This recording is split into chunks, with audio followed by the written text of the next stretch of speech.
Well, good morning, everybody, and welcome to the resumed hearing, day 6, I think. And we're here with the Section 42A plaintiffs' thoughts. And have you sorted out an order between you? Yeah, basically since I started what seems quite a long time ago yesterday morning, as we'll continue on. Okay. Right. Thank you. So I thought I would start with a little bit of homework that Commissioner Geddes had asked me what the definition of river was in the NPS FM, and I had a look and a word search through that, and it appears that the current version of the NPS doesn't in fact define what a river is.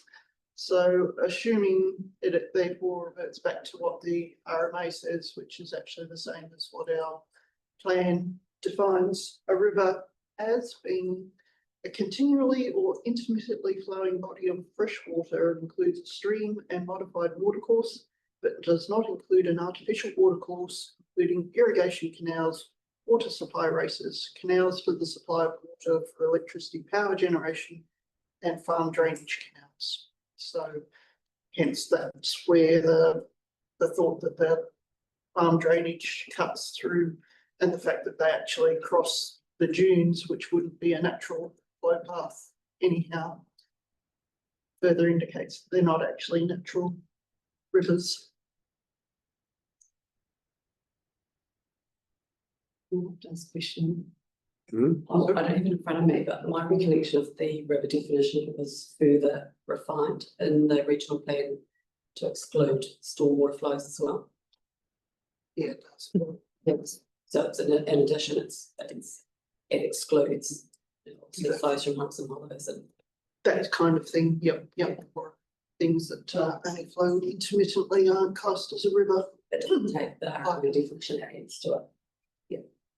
Is there anything to deal with the situation where there may have been a natural watercourse and there's been a farm drain installed more or less along that alignment? A sort of a modified watercourse, I think. Yeah, the definition of river does include a modified watercourse. So if it had been a natural watercourse that had been straightened, for instance, which you often get in farms to make the paddocks more easy to fence off and maintain, straightened watercourses, and that would still be a river for the purposes of our plan. So I guess there is potential a little bit of the one that runs along the length of the paddock has a possibility to be natural, but it looks as though it definitely has been constructed from the aerial photographs that was constructed as a drain.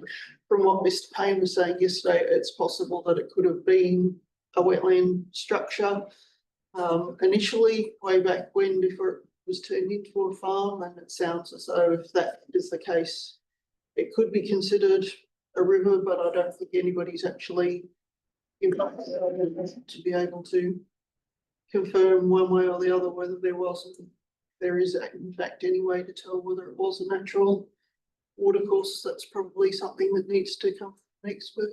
So, I mean, ultimately there's uncertainty. There is a little bit of uncertainty.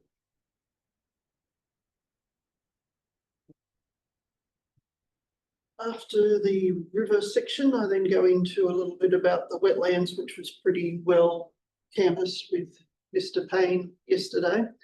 Essentially, it's his view that there are wetlands and potentially natural inland wetlands on the site. And if that is the case, then the NESF is triggered. So to deal with that, what I've put back in is the condition that maintains the buffer to those wetlands of 10 metres to make sure that the NES isn't triggered, because we don't actually have that included currently. And I guess that relies on which evidence you, as the commissioners, decide to give them more precedence to. I'm not opposed either way if you go to the fact that they're not wetlands, then I'm happy that that's removed, but with the evidence from Mr. Payne, which I've based my reports on, that it seems pretty clear that there are still inland wetlands within the site. They therefore need to be avoided because there hasn't been any thorough investigation of those as to functional need and all of that thing, which would need to be a much more in-depth discussion we'd need to have if they were intending to mine through those wetlands. So going back a step there, so you're saying that they should be avoided because the applicant hasn't put a case together regarding functional need, Correct. Yeah. and that they haven't applied the effects management hierarchy to those. That's correct. Yeah. I have a couple of questions about what's just discussed here. The definition of river in the Act, it refers to a flowing body of fresh water, which is a natural meaning of a river. If the pre-existing condition prior to the cut drainage was the existence of periodic containment of water in a water body that was not flowing, and the flowing condition was created by the drainage, so that it became a watercourse, but effectively a drainage canal. How can it be a river? Yeah. So the second point is this, and it relates to the natural inland wetland question. Mr. Payne, except for a comment about the existence of unspecified potential flora in the identified areas where he said a potential natural inland wetland proposed, and we've received no evidence that there is a material risk that there is flora of that type in a paddock. Dr. Keesing's view is that these have no ecological value, and Mr. Payne did not fundamentally contradict that other than the offhand comment. So, as I understand the freshwater regulations to which the natural inland wetland controls apply, purport to be an exercise of a function under Section 30, a regional function. They're not district-related functions, they're regional functions. And I can't see any statutory authority to effectively entitle a council to control existing land use of land that has no Indigenous ecosystem value. In other words, the function is the maintenance of Indigenous biodiversity, and there's no evidence that there is any Indigenous biodiversity over this.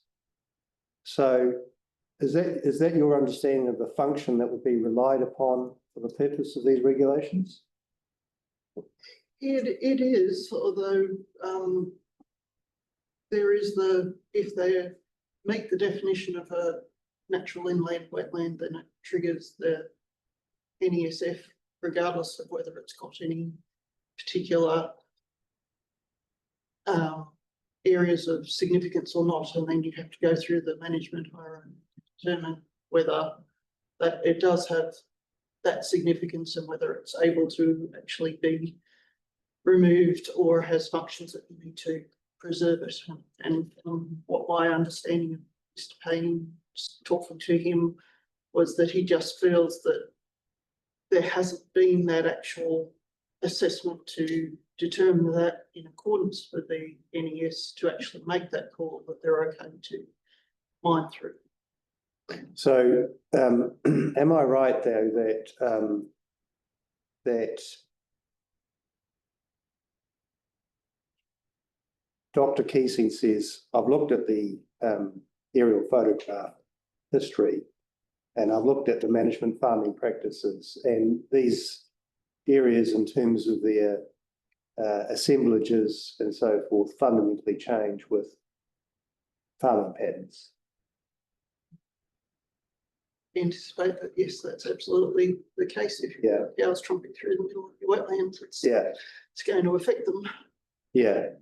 So my question is, first of all, does the council, as a matter of practice,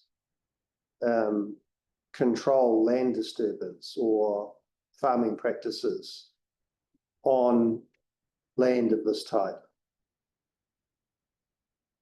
Generally, on a existing farm, we haven't, simply because we haven't actually investigated farms. And I know that some people have rung up when these rules initially came in to say we have wet patches on our farm. How are they viewed in regard to this? And pretty much the advice has been that if it's 50% pasture species and it's not, constantly wet and the cows access it and it's a normal part of your working farm, then potentially it's not triggering those and not to be too worried about it. But we haven't actually ground truthed any of that. I do know that we did have an alluvial gold mining one, very, very similar situation to this, where it was a paddock. And it was a similar situation, in fact, with Warreen ecologists, that one was saying it's a farm paddock and the others saying, no, it's wetlands. And in the end, it was agreed that they would not mine through those particular patches of wetland.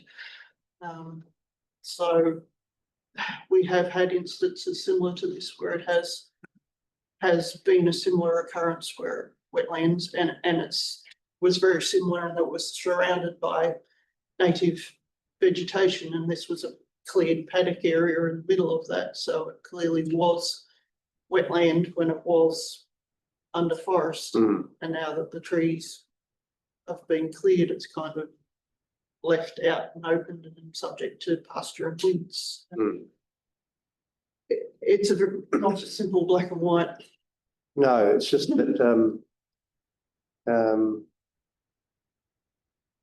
if you look at the photograph in your report from Mr. Payne's evidence,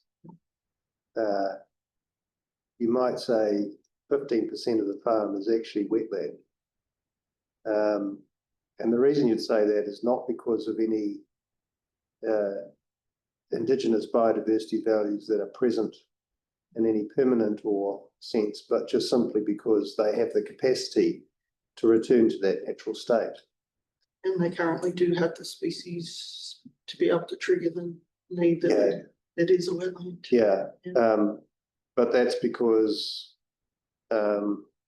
dock and buttercup are not pasture species. It doesn't add an ecological value. And my question is, has the question been confronted? Do we read these regulations on the basis that they're intended to capture something which an ecologist would not describe as a natural inland wetland, but which meet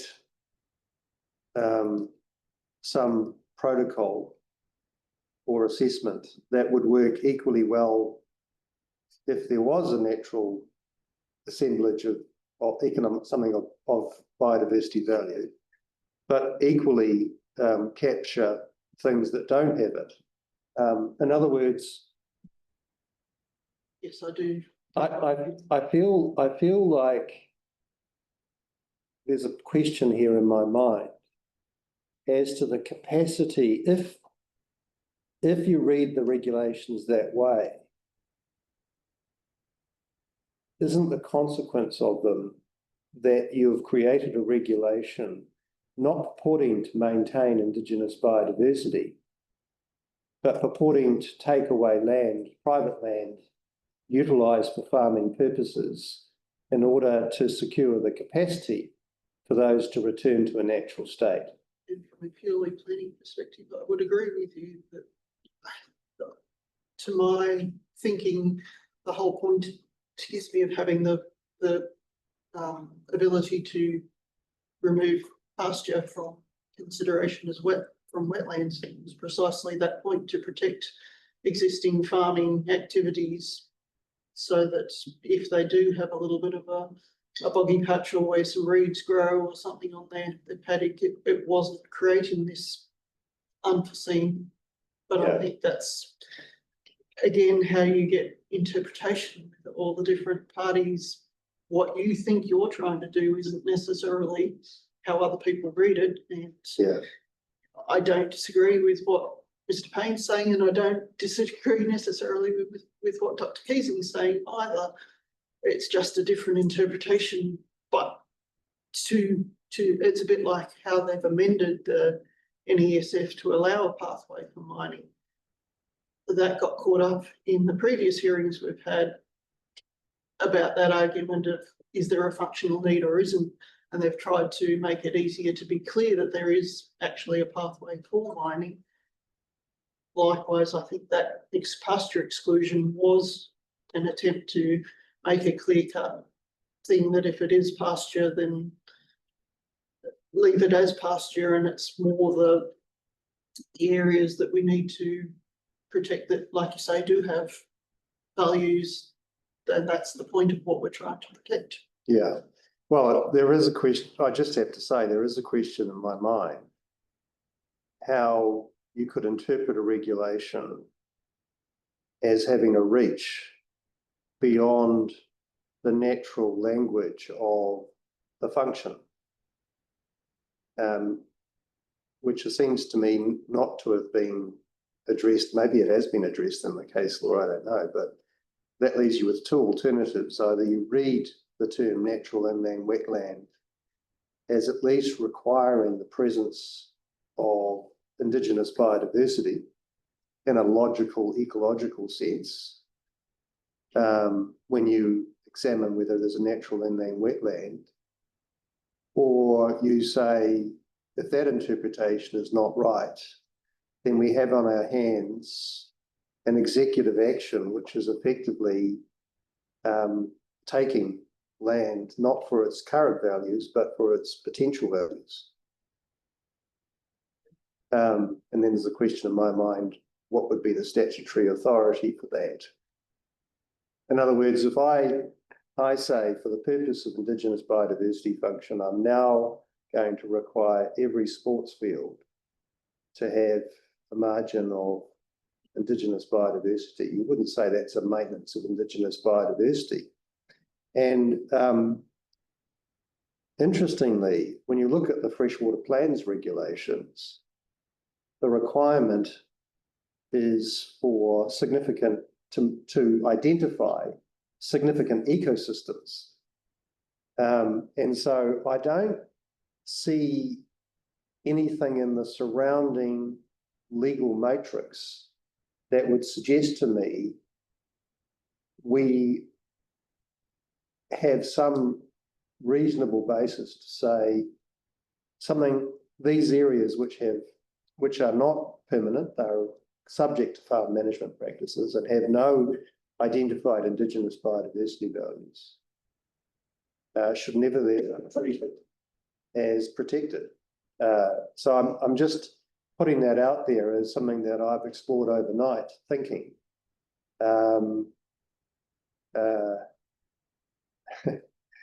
Just examining that question. And if there is anything in the case law that contradicts or illuminates what I'm talking about, that would be appreciated from any party. So those are two things, river and natural wetland. Just a question arising from that, directed to Ms. Booker.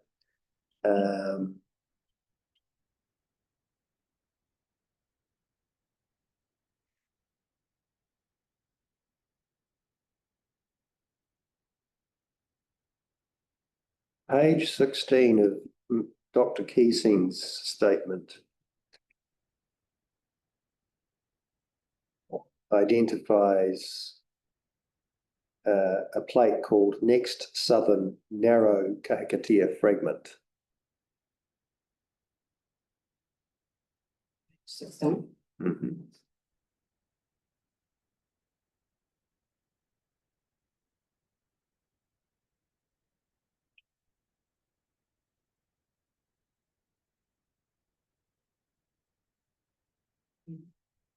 So let's assume this is just a proxy for Kahikatea Forest with pooled water in the Area B. Is there a section of his evidence that addresses the question of whether that's an inland natural wetland? They say that one. Can you just tell me what the reference is? Because I couldn't find it. Sorry, mate. That's okay. So those were my questions at this stage.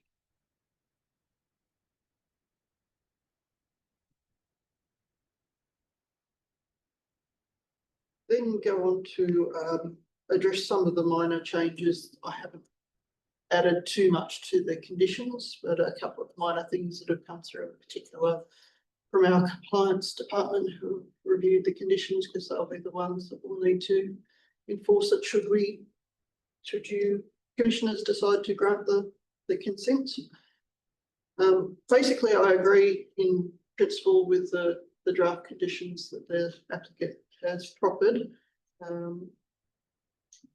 The preference for the regional council is that all shalls read must, because we feel that that's a more robust wording and more directive in nature.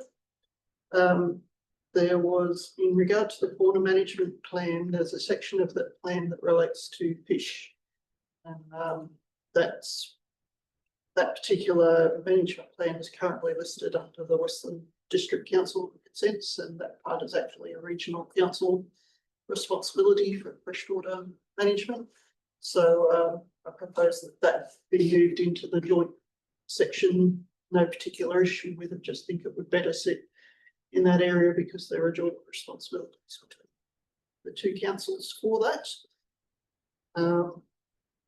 There was some minor changes to condition 1.4 and 1.5, which are just about the responsible being on site. It was felt that the amount of time that the person responsible for the environmental management was only going to be on site for, I think, 4 hours on 1 day a week. And it was felt that that wasn't sufficient, particularly when they're in the more towards the wetlands and areas that are more sensitive, that the person should be on site more often and for a full period if they're going to be responsible for managing the environmental side of things. And the minor tweak to condition 1.5 is simply saying that once that person's appointed, to immediately let the councils know who that person is, rather than not having a specific, or waiting until some period. As soon as they know, they may as well tell us, and we're aware then who the contact person is and who to deal with if there happen to be any issues, which hopefully there won't be. Then there was condition 11.1, which is, I think we're put back in the buffer to the wetlands.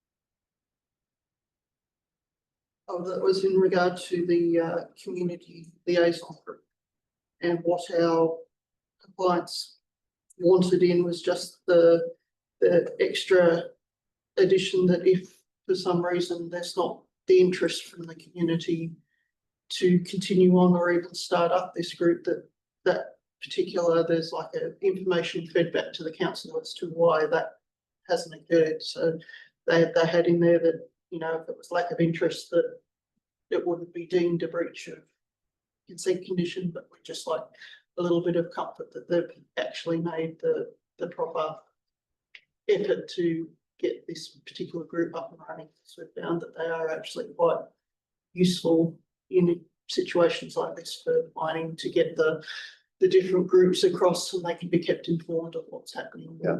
You know, obviously if they're not interested, they're not interested, but there has to have been a decent effort made to get that up and running and keep it running. Yeah.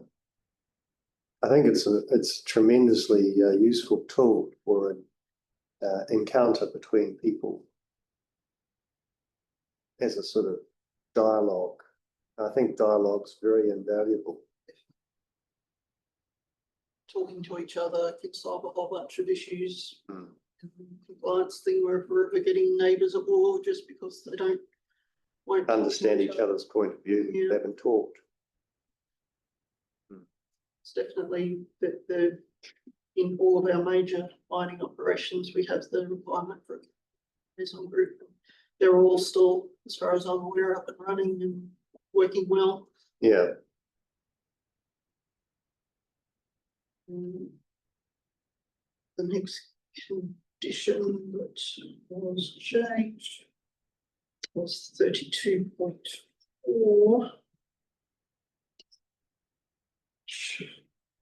I'm just smiling because as litigators, we are used to throwing hand grenades with encountering each other.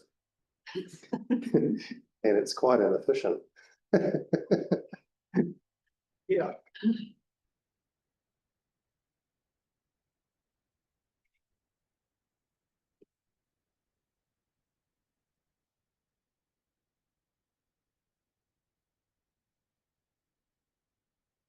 Changed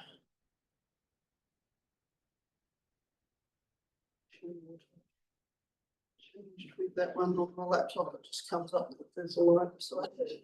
I can't remember exactly what I changed with that one. And I must have left out the one where I actually have added back into the buffer zone condition that there is the 10-metre buffer maintained to the wetlands identified by Mr. Payne, but as we've already discussed, I'm not opposed to if we decide that's not the way to go with that coming out again. And then there was just one last condition right at the very end, which Commissioner Bale pointed out that was I've deleted, which was more relating to surface water takes, which was just a requirement to cease the take to allow gauging to be undertaken, which clearly you can't undertake it. It's a groundwater take, so I've deleted that condition. So other than that, pretty much that's the main things that I've picked up. Thank you. Thank you very much. Thank you, that's very clear. Thank you. All right, just a 5-minute break for me and then we'll come to you, Melissa.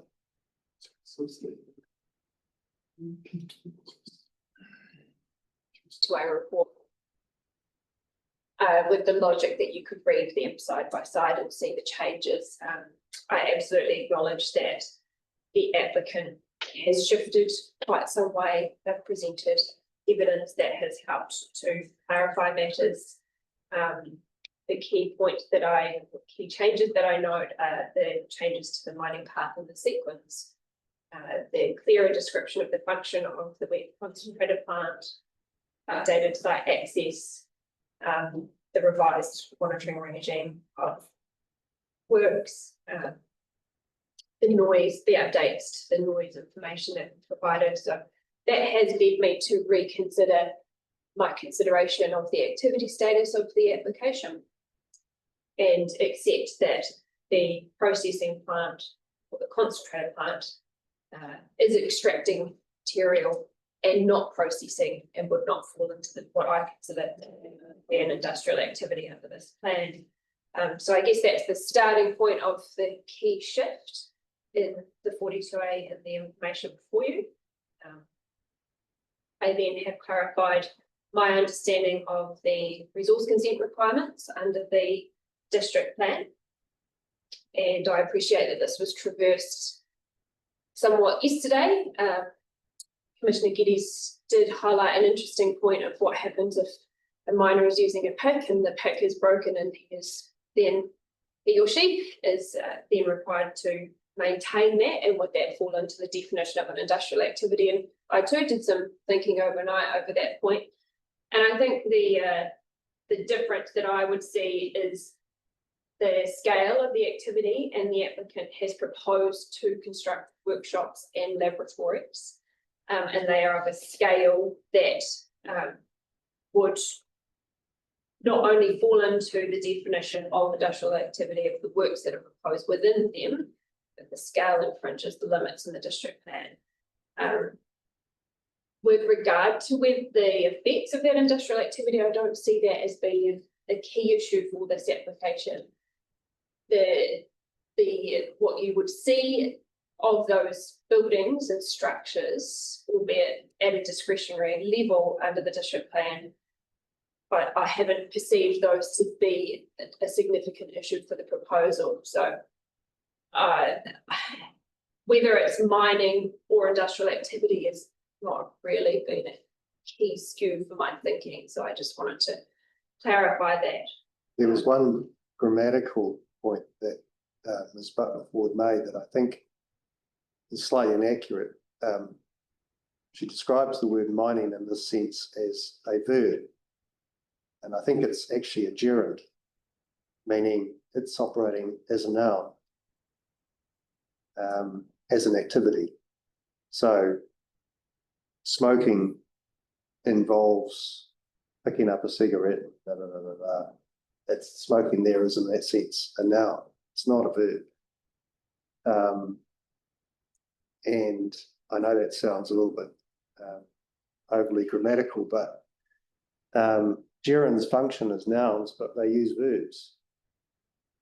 And I think in this case here, it's describing a thing, not an activity, and not an action, but a thing. And I think Mr. Geddes' point is, well, that thing will involve a cluster of activities that, as long as they broadly fall within that planning unit, because that's the purpose of this definition, is to describe a planning unit for purposes of management, then that's what we're doing. My counter thinking to that would be it could also fall into the planning unit of an industrial activity. Yes. Because of the testing, the repair, the warehousing of materials, the description of the industrial activity is far more specific in that nature. So I appreciate that it could fall off. I can see the concept that it could fall into either. Yeah. But what I put to you is that that's not been a significant concern to me in my consideration of this.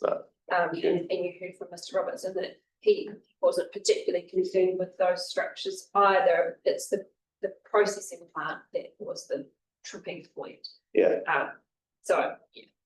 No, that's and we did. I think if the lawyers get to the same point, it's perhaps in the end splitting hairs. Possibly. I then carry on and refer to the vegetation clearance, and again, this was traversed yesterday. I do maintain the position that Rule 5622C, it explicitly includes exceptions for mining in it in the second bullet point, but it does not have the same explicit exemption in bullet point 3 and in the list of the rule that explicitly says that it does not include. So whilst I take again I can appreciate the conversation that's been had throughout the week, that there could be discrepancies in how you read the rules, and that maybe it was intended throughout the drafting of the plan that mining would include a level of vegetation clearance. The way that this rule is drafted in the words before me, there's no exemption for it, and therefore I would apply this rule to mining or to vegetation clearance associated with the activity happening on the site, opposed to happening on the site. So that's my interpretation of it.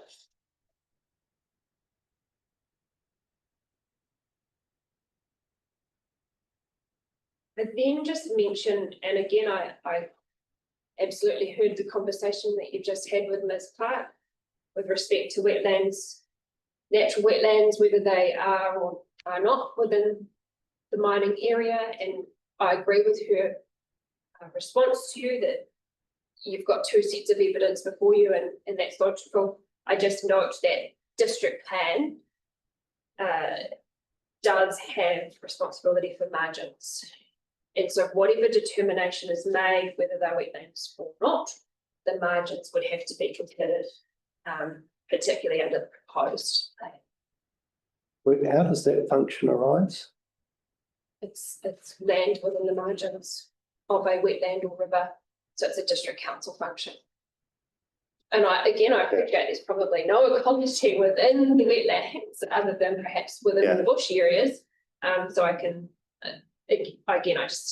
I haven't had enough clarity around that to be able to determine compliance with the rule. So what's the function that relates to, is that the shared indigenous biodiversity function, or is it, what's the district function? Yes, it's under the ecology and natural character sections of the proposed district plan. Oh, okay. And it is clearance or earthworks disturbance within proximity to margins of rivers and wetlands. Yeah, so it's effectively and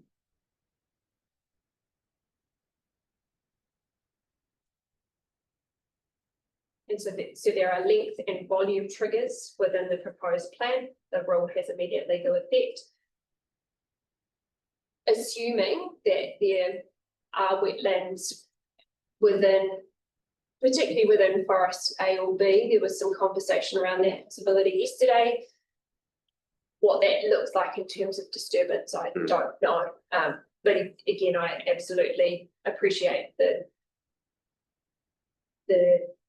pastoral wetlands are probably not likely to. so forgive me for my ignorance, but Te Tai Putini plan, is that a combined regional district plan?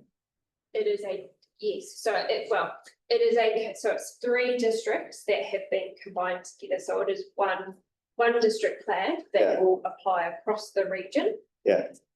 But it's not a combined regional water plan. No. So it purely deals with territorial functions. Absolutely. And does the RPS is the RPS the most recent regional planning document in the region?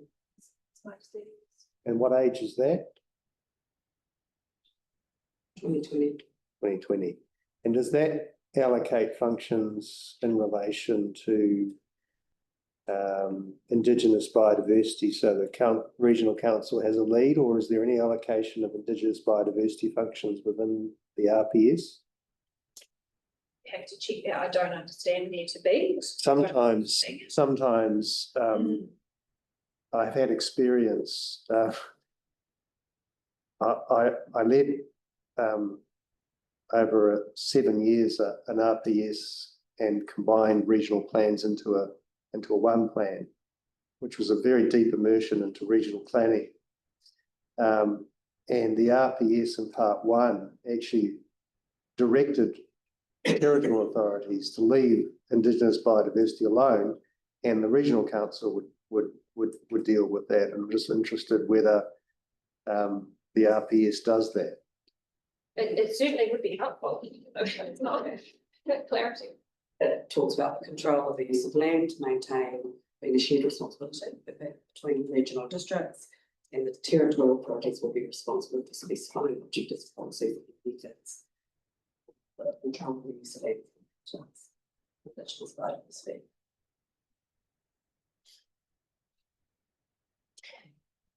It doesn't help.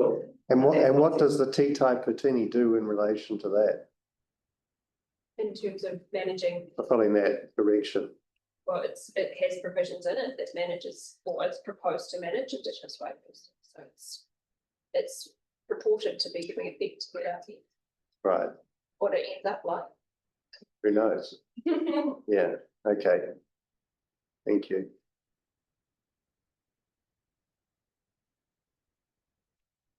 So yeah, again, just stepping through, confirming that I no longer have applied any restrictions for non-compliant activities.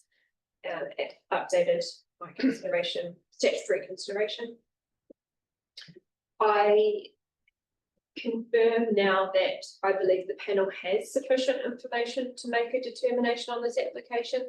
Again, I acknowledge the applicant has brought forward significant information to you. And I understand from conversations with Mr. Payne that the gaps that he still believes could be addressed through conditions of consent, and we have put forward a suite of comprehensive changes, particularly to the corner management plan, that would require surveys and the like to address some of those gaps, particularly discussed lizards yesterday. So you're saying that Mr. Payne's view is that there is sufficient information for us to be satisfied that the prospect of threatened species is low, but that conditions should be inserted to eliminate or to further reduce the risk. And that fauna management plan would be updated accordingly to reflect what the surveys show or do not show. And that, in terms of survey effort, I've understood Mr. Payne to say the survey effort should be in the pieces that are most likely to sustain the highest, even of substandard forest values. Yes, I heard that yesterday too. And to be honest, I haven't through the conditions, but I would absolutely be open to refinement of that nature. I think that would be logical. Yeah, I mean, it does cause me some anxiety that there's potentially very rare cryptic species that emerge in the most unexpected locations, but at the same time, you know, there has to be practical administration of the Act. You can't start at shadows. And I think that's helpful. I think it's slightly different from what he said. What he said to you is slightly different from what he said orally, which is that you could make a case for a cautionary approach, which is just to say, in the remote chance that there is, we should leave it alone, which is not what you're saying.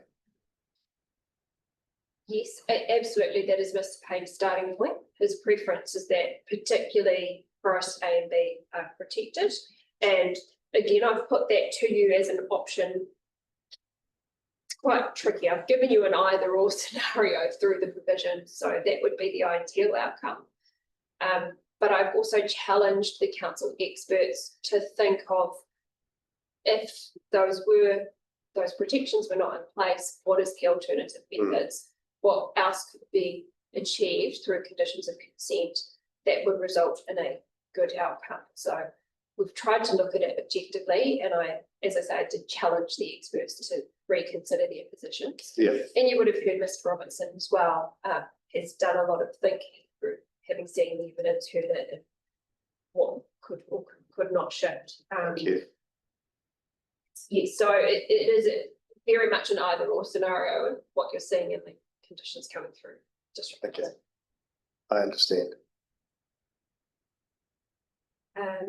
So just turning to effects assessment. So I've attempted to clarify further thinking around the baseline, and you would have heard some of that from Mr. Robertson yesterday. He and I have had many discussions on what would be a reasonable baseline for this location. Absolutely, we have considered what noise would look like, and I do not necessarily agree with Mr. Lowe. There are noise limits to agricultural uses on the site, and there are standards. same standards would apply to this activity. Well, they don't, but it sets a baseline of standards that have been considered by the noise experts.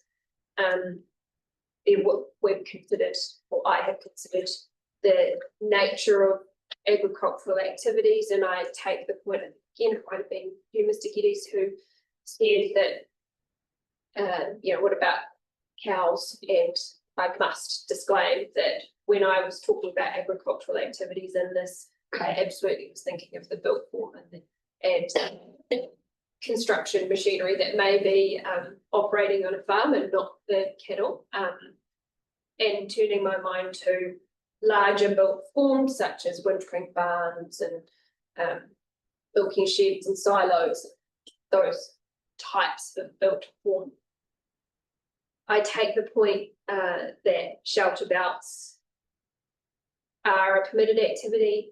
They're permitted with agricultural use, so accept that. However, I note that it's very large frontage, and there are setbacks and there are other requirements that would come into play with that. In terms of removal of the forest fragments, again, I believe that there is a baseline. However, the clearance of the 4.8 hectares, or 4.6, sorry, of Indigenous vegetation would take up to 120 years if you were incrementally taking the permitted extent out of it. So I believe that's probably a bit too fanciful to say that that entire area is just going to be wiped out, and certainly not within the time frame that this consent is looking at.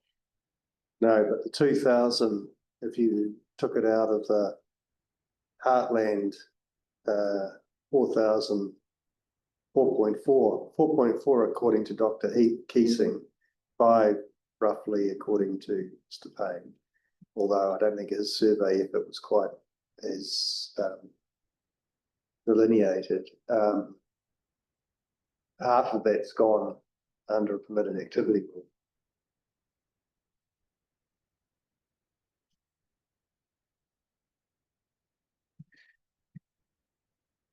So again, I've made some observations of what I consider to be, Which is, sorry, to that point, which is kind of incongruous. It just shows you the difficulty of what is effectively what I would describe as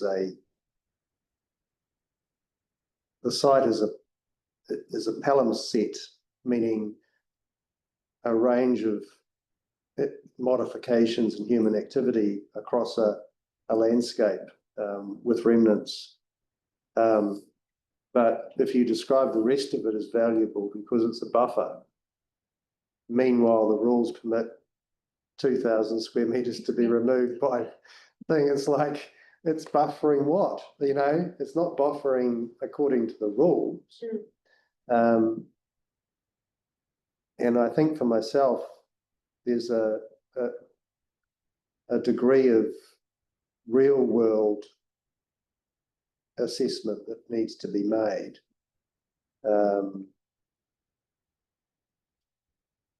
If one can dangerously fall into abstractions, which lose connection to real world reality. I would qualify that when you come into having to engage with the policy context, and whilst you have a permitted baseline that you can eat away at that buffer, we do have an infringement of that rule. And when you're looking at the effects of the infringement, you've got to engage with the policy environment that you have. And that is in the round, avoid, remedy and mitigate effects, protect significant. So I think that's where you come into the challenge and I guess the drive to protect the forest A and B. It's coming from that. I understand that. My point lens. was slightly different, which is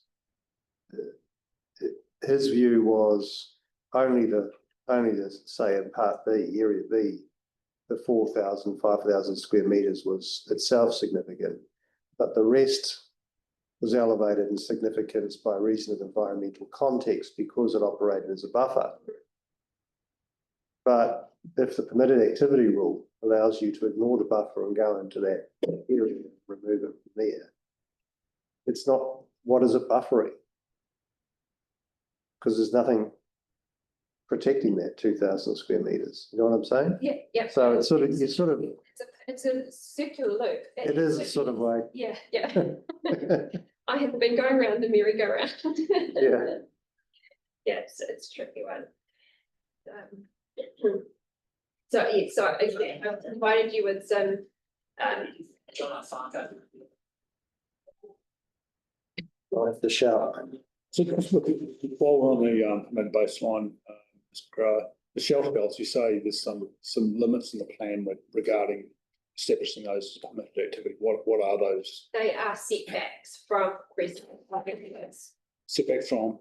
residential units. Right, okay. Mm. So assuming there's not too many of those on this site, would it allow for a shelter belt to be built down the site's western boundary for the majority of it? For the majority of these. Right. And you think that's a realistic for a farming activity to build shelter belts, or perhaps normal? Yeah, I've been pondering that and going round and round in circles. It's realistic if the site needs wind restriction, or far more common for a horticultural activity to have extensive shelter counts. They haven't been needed at this location, they haven't been constructed so far, so. Is there quite a shelter belt's common in this district? Because I would have thought you're losing quite a significant area of pasture to sunlight, which is a more valuable. Exactly, it's my understanding that they're not common in this district. Yeah. I don't profess to be. I wouldn't have thought they would be. Just don't think the trade-offs would support that type of behaviour.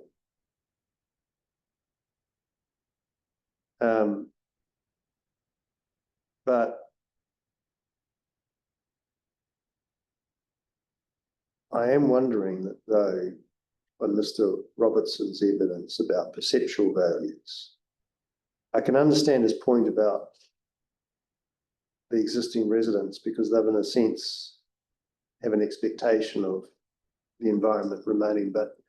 But generally speaking, what strikes me about the region is the sense of production values in various locations where the resource is situated, which means that the sense of incongruity might not be as strong for the general population as it might be for the people that are living nearby. Do you know what I mean? It's like the coasters have that sense of which there is these activities around, and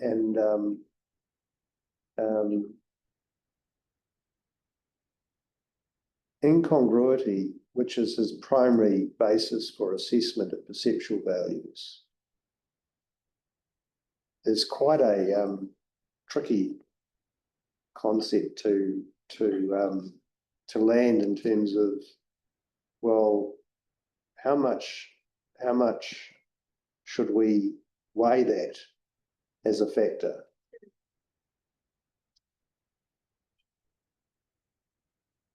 I'm not saying it's absent. Yes. I'm just saying you have to be careful not to impose yourself on a community and start making assumptions about what their expectations are in the landscape. I guess and Mr. Robertson touched on this, district plans function isn't only for this community. And so I think you need to be thinking of the different types of people or effects. I would also put that back into the context of the district plan. And again, in the policy context, these activities are enabled in certain circumstances where effects are avoided, remedied, or mitigated. And you have policy direction that require consideration of the landscapes and the local context. So I just have to fall back onto the policy context that we're working in. I can appreciate the complexities of it, and locals may be entirely accepting of that nature of activity, but that's not what the plan is saying. Right. I think it's a balancing act in this plan. It enables, and it is supportive of mining activities in certain circumstances.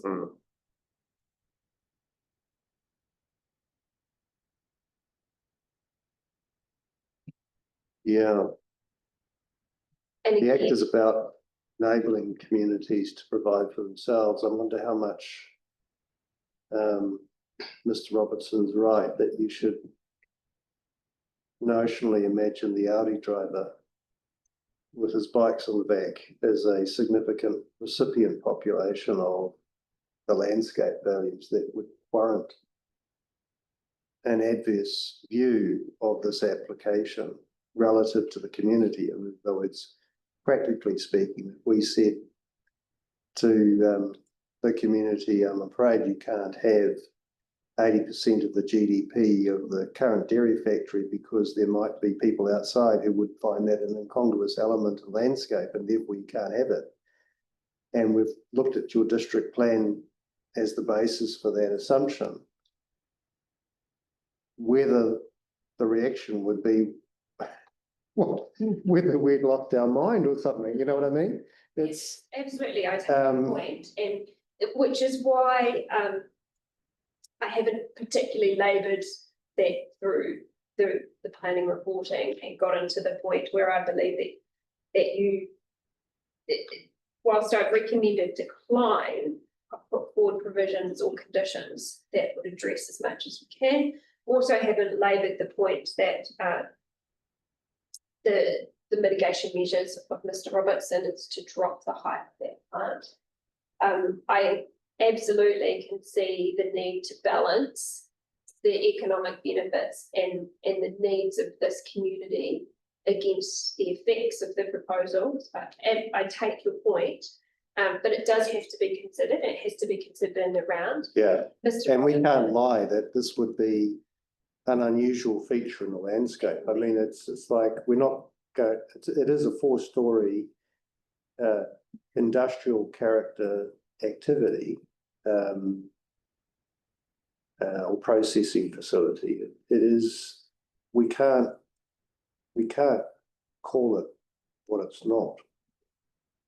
So Mr. Robertson had put forward some alternative mitigation measures, and the applicant, I understand, has disregarded them or stopped here to accept them. What I haven't heard or seen is whether or not it could be a combination of the mitigation measures put forward by the applicant and Mr. Robertson, and I believe there could be some opportunity there to reconsider what that looks like. I also heard, and I'm by no means an engineer, but I heard Mr. Chase say that dropping the plant down in height would create a bath. I've also heard that they're in the game of pumping water. So, I always hear that there's an engineering solution to things. I wonder whether that has been explored. And from what I saw on the site, it seems to slope down where the plant is going.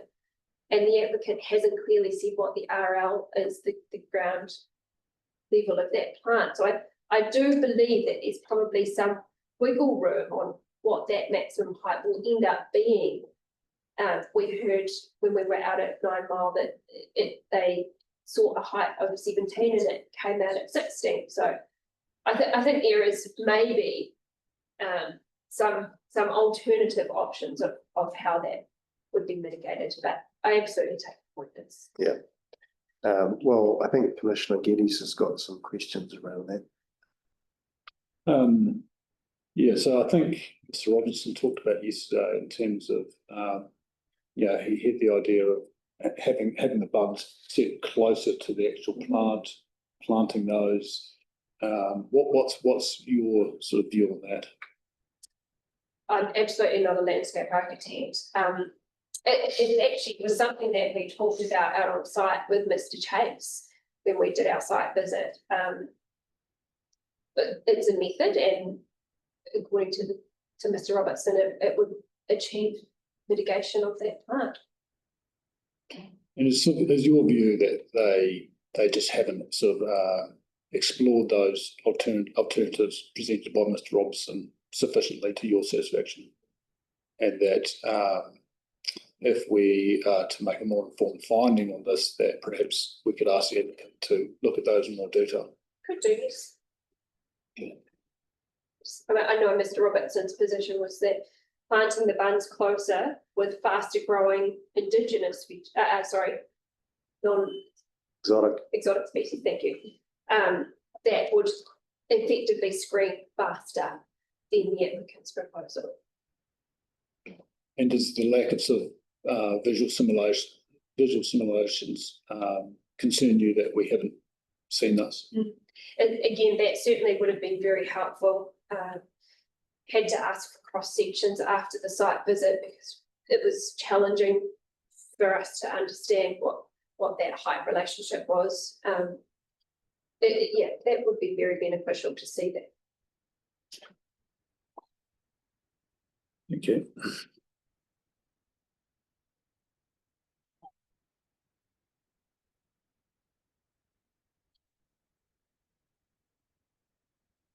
So I think we've just touched on landscape and natural character, so happy to skip over that. Again, in terms of ecological effects, you've comprehensively discussed these with Mr. Payne. My position remains at this point unchanged with respect to that. I have put forward conditions that I believe would address those matters, ideally to avoid the effects, particularly of those forest fragments. They would be protected, and I have incorporated in the provisions the protection of the 9 hectare area that Mr. Payne has suggested. I accept that that's, leave that for you to consider really. I just reiterate that based on Mr. Payne's assessment, the proposal would be significant under the district plan. And again, we've got to engage with the assessment criteria in the policy. Commissioner Mason, you conversed, you stayed with legal counsel about the NPSIB and identification and whether or not that would be expected to be met. I have first-hand experience of working with many district plans that do not map significant natural areas. They use criteria to identify them. It's very common in these smaller councils, which have significant areas of vegetation, particularly, and habitat, to not map them. They just, resourcing is challenging. And it's a very expensive exercise to undertake the mapping of significant natural areas. I also note that the proposed plan hasn't mapped them for this district. So you're saying the way in which they assess those values is through a resource consent process when they come along? They put the onus on the applicant. The problem with that is that it doesn't achieve the NPSIB. The aim of the NPSIB is to simply provide an inventory of areas identified as SNAs with the idea that they'll be protected. In other words, they're excluded from the operation of these rules that allow certain amounts of vegetation clearance and all those sorts of things. And that's quite different approach than saying self-identify. Because here you get someone who comes along and by the time it gets to an application, they've exercised their rights and it's gone. So I think that the NPSIB is a step change towards protection of remnant forest within private land, and that the interim measure is only in relation to those that have been identified. Well, that's not my experience, so I'm seeing the interim measure is, and it probably hasn't been tested through court. Yeah. But this is how I'm seeing other councils apply it, is if it meets the criteria in a policy or in a rule, Yeah. then they are engaging with the NPSIB and considering the significance. Oh, that's a different point. They may engage with the thing, but the question is whether it is, as I understand it, if it's identified as significant, then it has a status of significance, whereas that's a different point from, well, if we've identified it under our criteria, then we engage with the NPSIB. It's a slightly different point, I think. I mean, is the NPSIB somewhat irrelevant considering that it is still within our scope? Well, there's still potentially a rule that it contravenes. It's still within those discretion. There's still policies in the district plan that address significant indigenous vegetation. There's still policies in the RPS, all of which are operative. Absolutely, agree with you.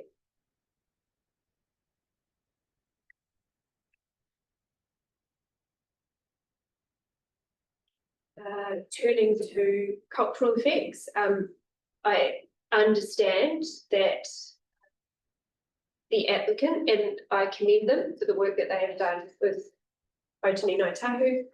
I understand that Otani Ngāi Tahu's concerns have been resolved through the provisions, the conditions put forward by the applicant.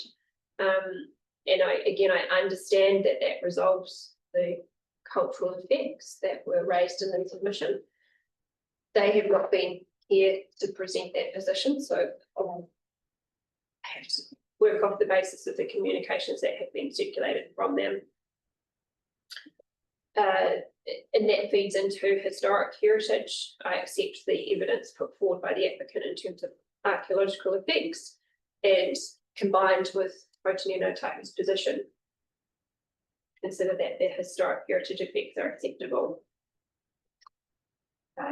Again, noise and vibration, there's been some clarification. Ms. Leach has reviewed that and consider that the effects are acceptable. So she's saying that though within conditions in relation to the hours, isn't she? Yes, clarification, which I have included within the conditions circulated. Lighting, you've heard from Mr. Robertson and Mr. Payne that they still feel that there's a lack of information with respect to lighting, and I'm less concerned. I can understand the perceptual concerns that Mr. Robertson has, but I can also understand the operational requirements to have the plant running 24 hours a day.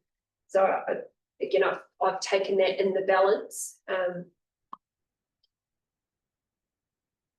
mean, is it a case with the lighting? And yes, there will be effect, well, potential effect on the night sky and stuff like that for neighbours. But in terms of the general public, there's just hardly going to be anyone to see it because most people aren't driving around it at night. That's right. It would only be, it's that perceptual visitor, I guess, risk again that may be used to it. And yeah, it would only be if you're traveling at night. I do understand Mr. Robertson believes that it will have a considerable glow and a hue to it, being so high and being so prominent in an open landscape, that it will have a glow and a visibility to it. But again, I think that's potentially something that has to just be accepted as an effect. I'm not sure what could be done to mitigate that any further. I'm certainly not a lighting expert, and I don't have any evidence contrary to the applicant. What the applicant's saying is that they have the Australian guideline for Yes. What's called birds anyway, and so a lot of that sort of issue is they've got down lighting in certain spectrum. That is all mitigation, isn't it? They have put forward mitigations.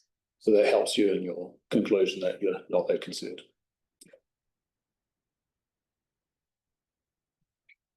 Transportation, again, Mr. Fuller has addressed the access concerns that were raised by New Zealand Transport Agency, Waka Kotahi.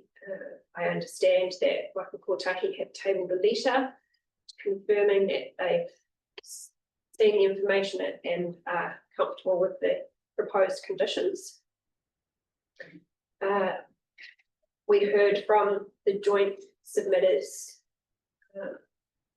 at Hyde Terrace in Inanga Place.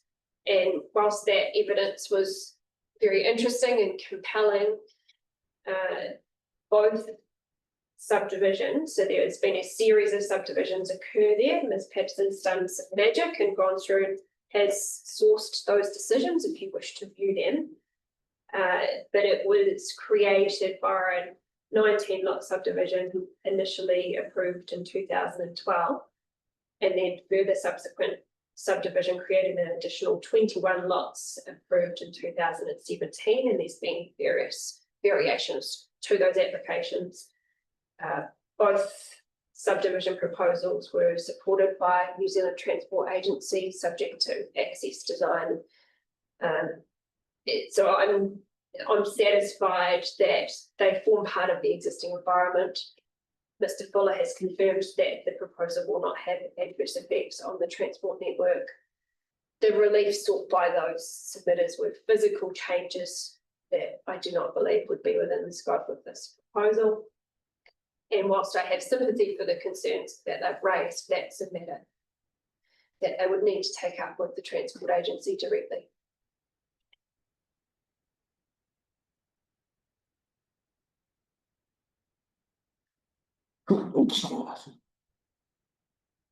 So the next sections I've just outlined changes to planning documentation, and we've just worked through Indigenous MPS for Indigenous biodiversity. I've then updated my position with respect to the policy statement.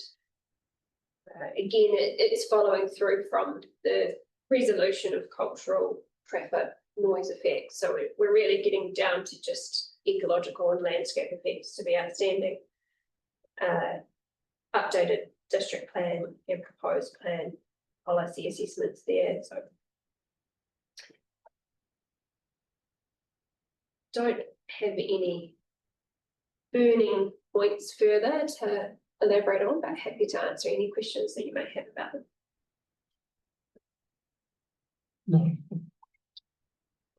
Yeah, I just want to clarify your main recommendations about the ecology. So you're saying, basically option one, keep forest fragments A and B, delineate the wetlands. However, if we don't agree, then option two is basically provide more, a 7:1 ratio in terms of restoration and all the other, the lizard survey, updated management plans. And increase that rehabilitation area. So if you lose forest A and B, then Mr. Payne is suggesting that a 9 hectare replanting rehabilitation would be an appropriate redress. His ideal would be that it would include areas A and B, but I accept that could look different. Do you recall if Mr. Payne was satisfied that the proposed wetlands would sort of offset the loss of the natural, the supposed natural inland wetlands at the site? Well, I understood his position was that he didn't know the extent of the natural inland wetlands, and therefore he was unable to confirm that offset was suitable. So that was an unknown for him.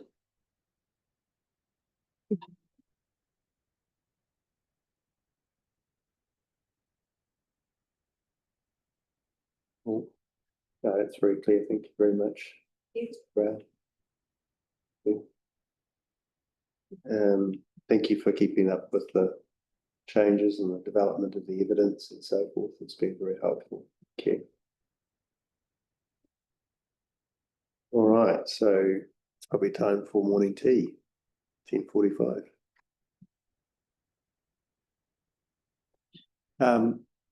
Just one thing, housekeeping. I'm quite keen to go out and site again. And I want to do three things. I want to walk through part of the section of the scenic reserve. Walk again the section that Mr. Payne identifies in part B, and just get a better appreciation of relative edge of Te Wharewhare relative to the existing stand. So just to go another visit, just to reorientate myself, because the evidence has given me a slightly different lens, and so I'm just wanting to, I don't know whether you Yeah, I'm not feel the need. quite happy to come Yeah. in. So we might at some stage do that this afternoon or. Yeah, I was thinking this afternoon, but maybe while you've got Yeah. these guys still in town. Yeah, we'll just get changed and go out there. I think it's raining this afternoon. Is it? No, it doesn't. Nothing arranged. I Yeah. think we'll Real conditions. out. Sorry, Commissioner, what was the third thing you're gonna, Senate Reserve Part B? At the edge of. Oh, and the edge. Yeah, so I wanted to That's two look at the northern section of Yeah. Te Wharewhare with the boundary. Because my recollection is the assemblages are more significant in the northern section boundary than they are in the southern boundary. In which case, the buffering function, that helps me test the buffering function that Mr. Payne is talking about. My recollection is the northern eastern escarpments assemblages are quite large and healthy. Yeah, But as you approach the cut, it weakens out, and I can't remember what the next section does, but I want to test the idea that presence of part B makes any difference to the assemblages on the eastern escarpment. and May I make a suggestion? Yeah. Not a helicopter ride again. Simply got right for this afternoon, that we conclude our right of reply, subject to whether we need short adjournment to do anything in that regard, so that relevant people can get on flights and things this afternoon, and then Duncan and I are available. Absolutely, yes. So I don't intend to resume after the site. Right. Cool. Okay, we'll have a cup of tea. Chair, I do know, Mr. Geddes, you asked whether or not there were examples of district council having applied the significant criteria in the district plan to resource consent applications. And again, I know that Ms. Patterson's been doing some magic in the background, and we do have examples to hand should you wish to view them. Apologies, I should have mentioned that earlier. Of assessments of significance through resource consent. Through resource consent of the district plan significance criteria, so that was a question that was raised. I'd imagine there are many examples of councils doing that assessment and reaching a conclusion of significance. The issue wasn't that so much as whether the NPSIB meant when it said identified in the plan, whether it encompassed future assessments through resource consent processes. Anyway, we've done that to death, I think. Cool.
If you guys think that.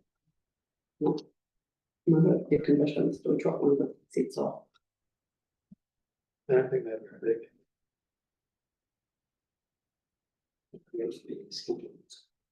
That's what the schedule, should drop the schedule.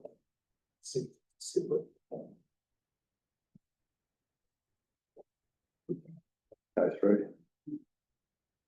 What are we working off? What sort of router are we working off?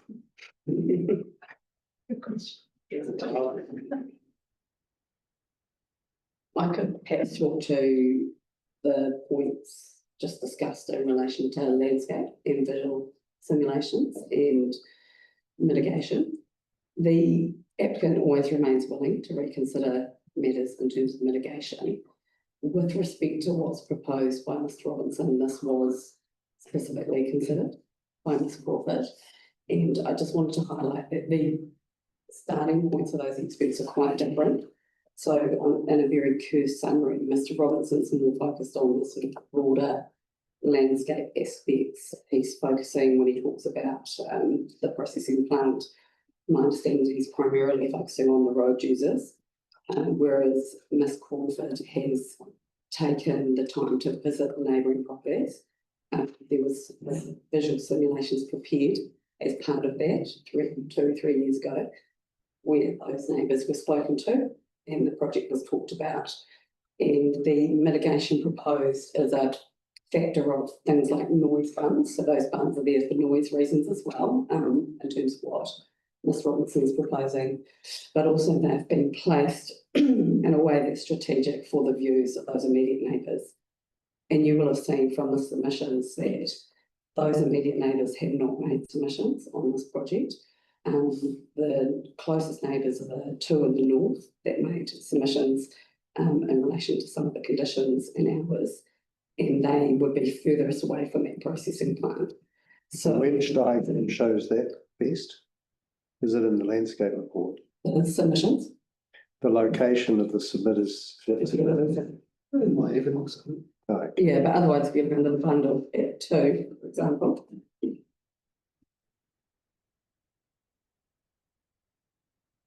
Or locations of the existing households. No, the location of the households that submitted.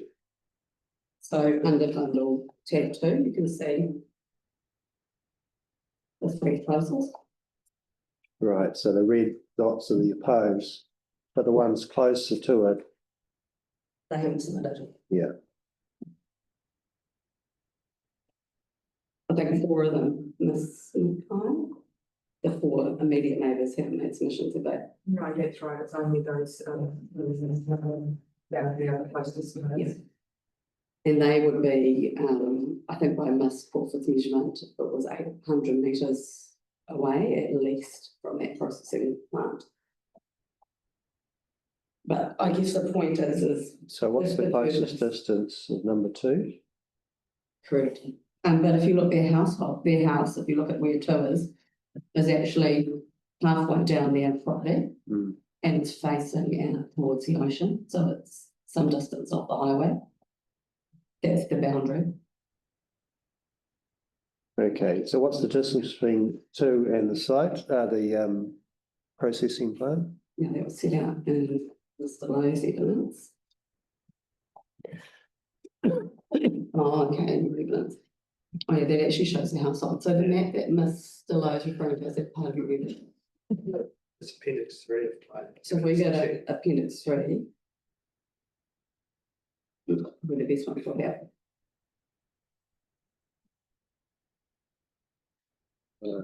Appendix 3 of Mr. Lowe's. It's actually 58 is a PDF, I think, if you get the.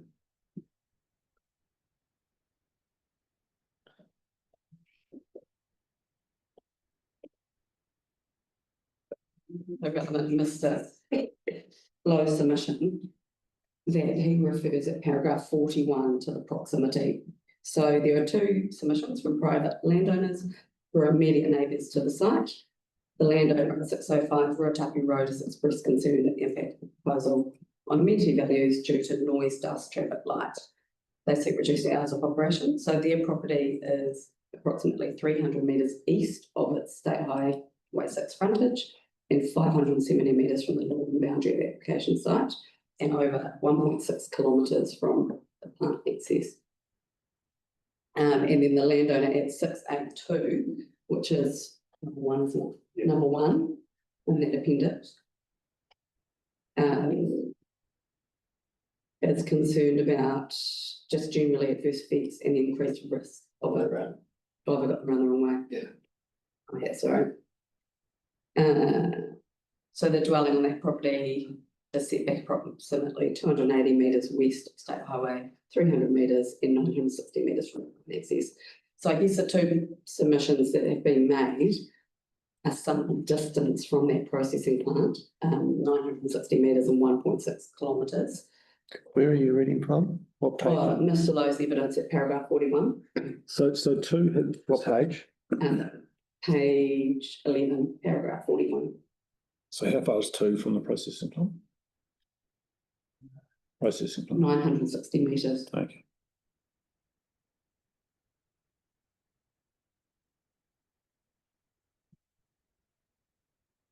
But I guess this comes back to the purpose of the visual simulations.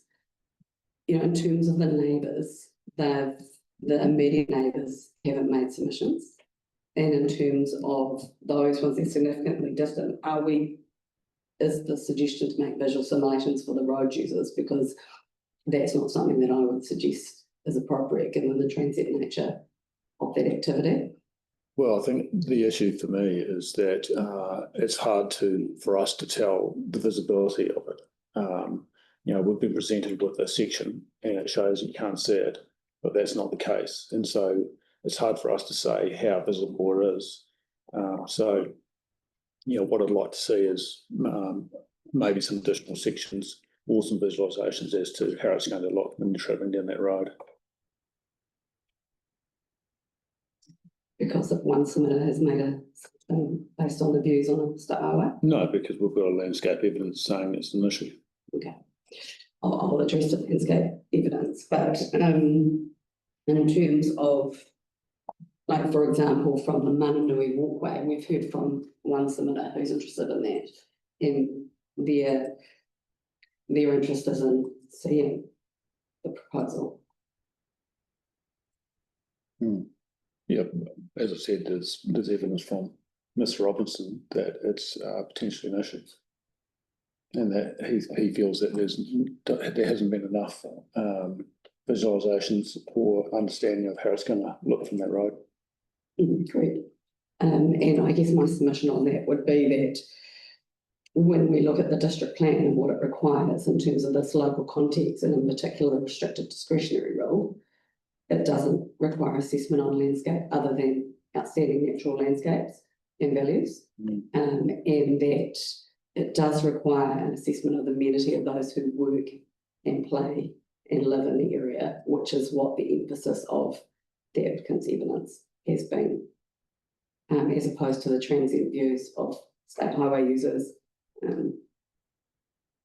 focused on by Mr. Robinson, or the users of a walkway, of which we've had one submission that seemed to be supportive of visibility.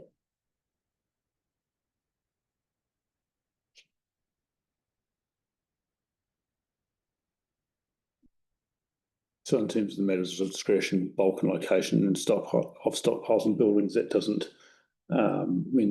you're saying that doesn't direct us to consider general amenity? No, definitely directs you to consider amenity. Yeah. But on the evidence, my suggestion is that Mr. Robinson has undertaken a different assessment in terms of what the plan context requires, and that the evidence from Ms. Crawford should be preferred, that she has considered this in detail. In fact, she had prepared the original simulations for the neighbours years ago. So where are you saying that matters of discretion don't allow us to consider amenity values as a broad concept?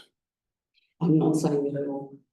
Right, I thought you just said that the plan doesn't allow us to consider amenity values, but like transient amenity values.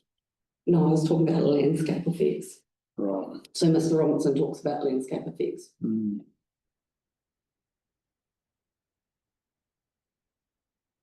you absolutely have full discretion to consider amenity values. Yeah, And my submission on the passing by would be that the amenity expectations of someone driving past would have less emphasis in this district plan than the neighbours themselves. Mm. I guess the concern is, I mean, from a personal preference, I don't have an issue with seeing the mining, but what Mr. Robertson's mitigation package overall sort of seeks to do, and Ms. Crawford has dealt with this in detail, is sort of take down the barriers and having more through visibility of the site while sort of trying to mask the plant with exotics and moving bunds closer. So the native planting is being selected with engagement with iwi in terms of using native plants on the site. And I understand from the exotic perspective, while they are fast growing, that also causes problems on the west coast with the types of winds and weather conditions that they receive. So their preference generally is the natives. But like I said, if it's an issue, we're happy to consider it. The second point I'd say is that the bunds on the plan from the applicant's perspective have also been located from a noise perspective. So when the initial engagement has been extensive engagement with the local community, we had, these bunds were developed as part of that engagement, and in my view reflect the outcome in terms of who's turned up to submit today. So the changes, while sought by Mr. Robinson, in my view, are sought for different purposes for which we have placed the bunds and the planting, which is more protection of the local residential community. So you're saying, in part, the landscape treatment has prioritised the local catchment, and the current outcome is the product of that exercise vindicated by the range of submissions. And if you then try and assess and mitigate perceptual effects from travellers by, it's a different proposition, and we have to make a choice. That's correct. Yeah. Are they exclusive of each other though? Particularly considering the bund, if there's bunding landscaping closer. I think the suggestion by Mr. Robertson was that you're around the plant area, but you're not covering any of the other activities from the site. So the idea behind the bunds at the moment along the boundary is that for neighbourhood people living there, that is screening all activity. Yeah, but I think everyone's on the same page. The treatment plant is the main issue. I think it's the largest element to consider. It's not the activity, it's a treatment plant. Yeah. And I would like to see whether bunding closer is it going to provide further mitigation. Yeah, and the question will become is lowering the plant a few metres in a wider perspective going to change the size or bulk of the plant as well. I think that you can. Well, we don't know. We don't have that evidence in front of us, so we don't know. Correct. I mean, I'm sure the applicant will want me to express that they're not phased where the planting and the bunds go, but I did want to emphasise how much direct engagement had occurred up front with respect to the proposal we have before us before we start making changes. One thing we definitely are agreeable to in terms of longer term effects, because this activity is for a short period, is the applicant is agreeable to removing the bunds and things on the site as suggested by Mr. Robinson, and that's now been incorporated in the condition. Yeah. No, and I appreciate the context in terms of how you've gone about coming up with that scheme, so that's useful. But I would like to see whether the bunds are close, but in particular are going to make any difference, so we can just check Ms. Crawford's evidence. And if they don't, that's absolutely fine. Is that addressed in Appendix VDNC? Is this Ms. Crawford's evidence? Yeah. Yeah. So it's Mananui Plant Cross Section 1, Attachment A. There's definitely cross sections. I heard someone say. And it's a section BB BB through the site, showing the angle of view relative to road. So you're saying this is showing that they're not making a difference. What this is illustrating is that natural views are interrupted by the bund. If that's your question. No, it's the view further down the road, which both landscape architects have said it will be visible from. Yeah. And so the question is. Is it a view been experienced by the road user? Yeah.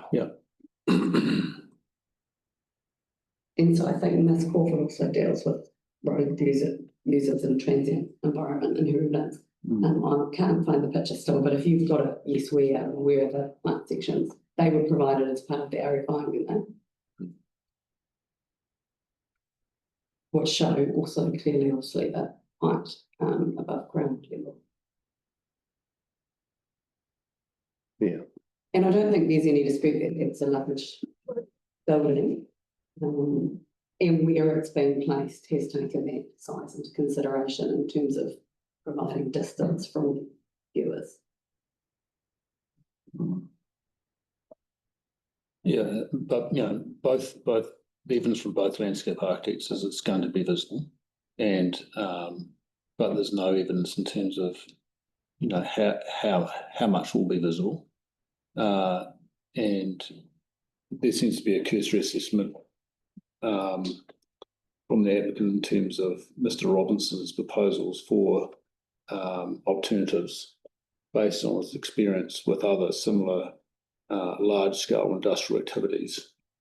And so it would seem remiss of us not to explore those. I think it's probably fair to say there's been more than a cursory assessment. If you look at, I'll take you to Ms. Crawford's evidence.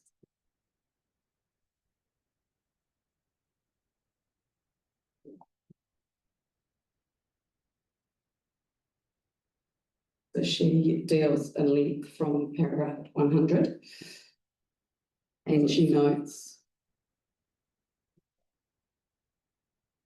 in terms of the key matters of substance, and she addresses the reasons for what's been proposed. Hold on, I'll just have to find it first. What paragraph? So we're at paragraph 100, Ms. Crawford's email.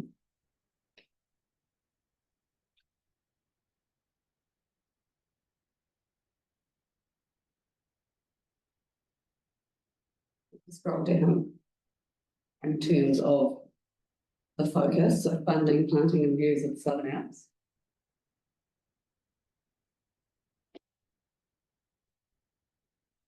So I'm at paragraph 100.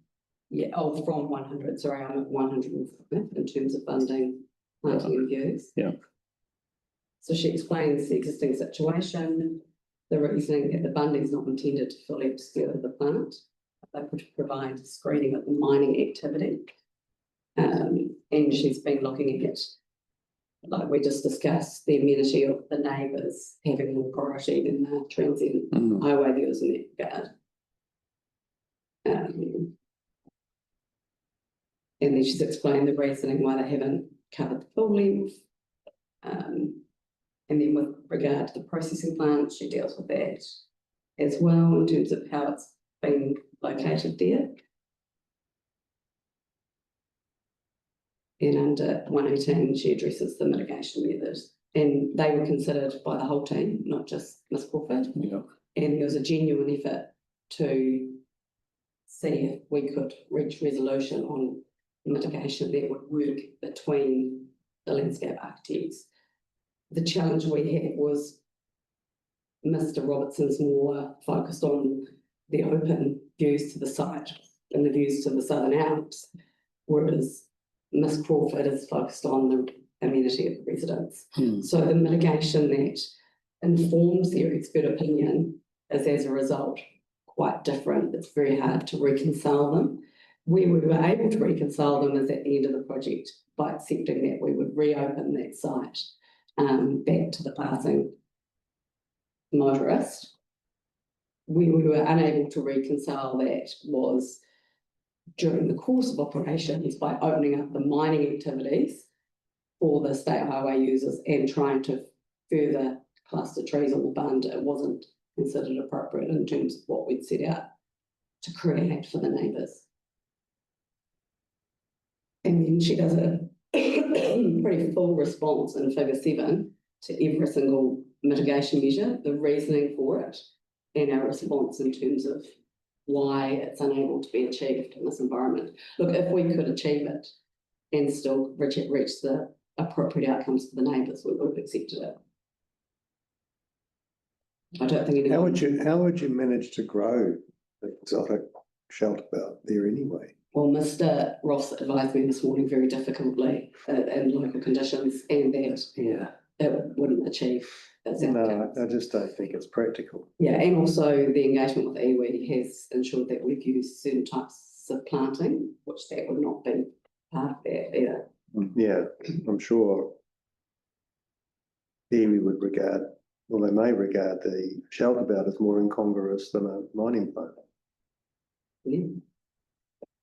It just doesn't strike me that poplars along an edge of the site in the west coast makes any sense at all. No, I haven't seen any in my practice recently, but yeah, I think the point here is the applicant isn't trying to hide the processing plant. It's sought to be screened through the bund and the way that the bund has been planted to take, as I understand it from Ms. Crawford, the bulk of the processing plant to really soften that down for views when you're stationary, not when you're whipping past it, what Ms. Crawford said took 40 seconds or something as a passing motorist. And we appreciate that there's a different opinion of Ms. Robinson, but I would suggest that the difference in focus is a result of Mr. Robinson seeking those open views to the site with the Southern Alps and the extensive amount of engagement that has occurred from the applicant with the neighbours who don't want to be seeking open views into the site. I guess in a way, yes, the applicant has preferred the local amenity in this instance in terms of designing something that works, but that would also create some, impact for the road user as well, which Ms. Crawford addresses, because you are screening a lot of that activity. But it won't not be seen at one point in the road. And Ms. Crawford talks about how long it's going to be visible on the road, didn't she? At some point. Sorry? She talks about how long it will be visible on the road. Yeah, I think she said it was a matter of seconds, of 38 seconds. I can't remember exactly what her words were. It was a very small portion of the 30 seconds it takes to drive the site. Okay. But if you're worried about us not adequately considering, she expressly states that the team of experts have responded and considered and sets that out in figure 7 in detail. Yeah. No, that's very useful context, and thank you to that. And it might go to help your point if you provide a cross section from, down the road further as to how small in the broader context of the landscape this will appear, because obviously the views of it are only from a distance, and therefore a section drawing will go to your point, I suppose. I think I can talk to the team about whether they'd like to prepare those, but there are definitely some cross-section drawings which provide some perspective, I think. Yeah, but the cross-sections are fine. Yeah, I'm just mindful that the focus of the district plan is not to protect the amenity of the road user.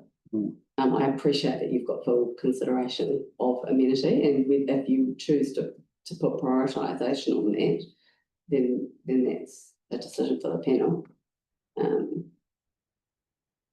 Just a question about, he was talking about visualisations. What we've got is the cross-section, and what the discussion we've had this morning. But I think it would be useful, for example, if you're standing at Mananui Bushwalk, and looking across the site to the travelway. What is your view of this? I can have a discussion with the client in terms of there are some basic visualizations. We didn't want to provide them because they're 2 or 3 years old now, and that's the first thing you do is you get criticised because the vegetation's changed or something.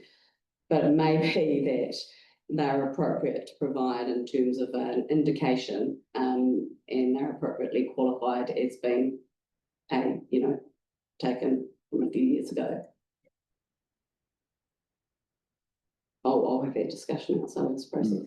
Yeah, I mean, I'd like to see visualisations of cross section, and it might go to your point that actually from a distance, which is the only place you can see it, so it's actually going to be a very small part of the overall landscape. Yeah, and this rural environment provides as a discretionary activity are permitted for discretionary activities of 25 metres as well. So they're not, taller buildings aren't unanticipated, but they do need to be assessed therefore. Okay, I think we'll. Have you got the email now that you're meant to be receiving? Yeah, we've got that. Okay, cool. So the approach that I've taken here is to address a few matters, and then I've got Mr. Lowe with me as well, and we've just made some additional changes from when you last heard from Mr. Lowe, and so I was going to get him to rush through those as opposed to me. So I don't know if you wanted to hear from Mr. Lowe or myself first. Oh, I don't have a view. I suppose it's logical to have Mr. Lowe first. Yep.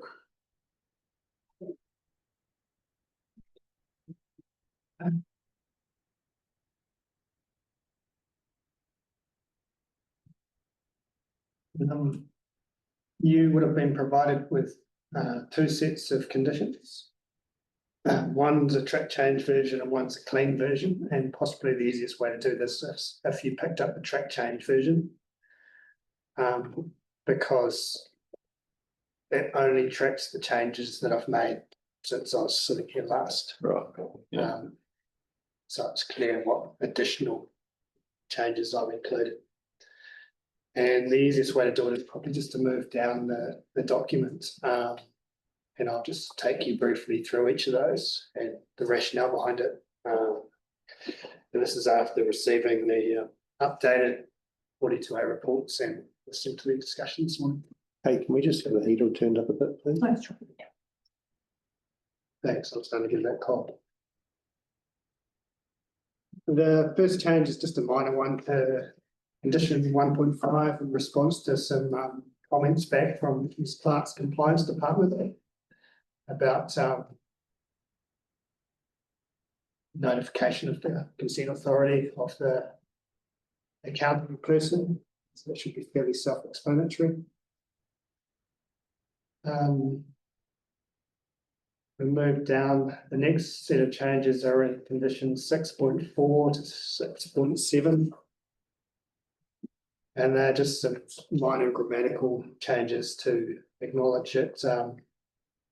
You might be amending, it's more like whether or not you're amending one management plan at a time separately rather than them as a collective. Condition 7.1 is a condition that was included in the West Coast District Council, Regional Council consent. And Ms. McGrath pointed out it should apply equally to both councils, so I've simply shifted it up.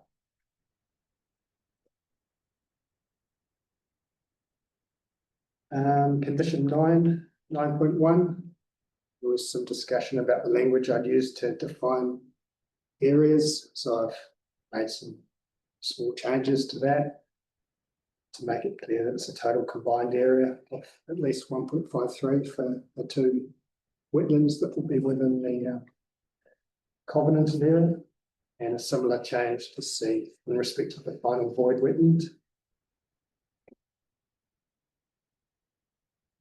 Scroll down, a similar change to condition 9.8.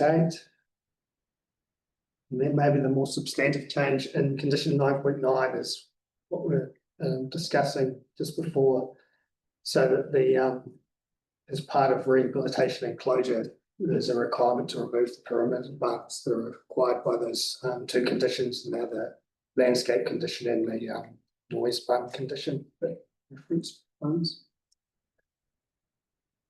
Condition 9.11, the latest letter from the Runanga sought that reference to local tangata whenua be amended and mention specific Runanga, so I've done that in accordance with the wording they provided. Condition 11.1 as the community liaison group condition, the changes in there come from Ms. Clark, and Ms. McGrath, I think, had some changes around including representative of Takatai Terrace, and so I've made those changes after listening to that presentation as well. In terms of water management,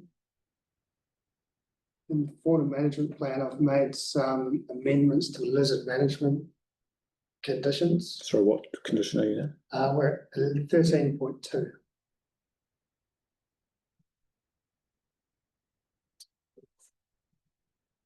I think there was some discussion yesterday around, well, there was some discussion around the qualifications and such like of the person that should be preparing and preparing those methods. So I've included explicit reference to it.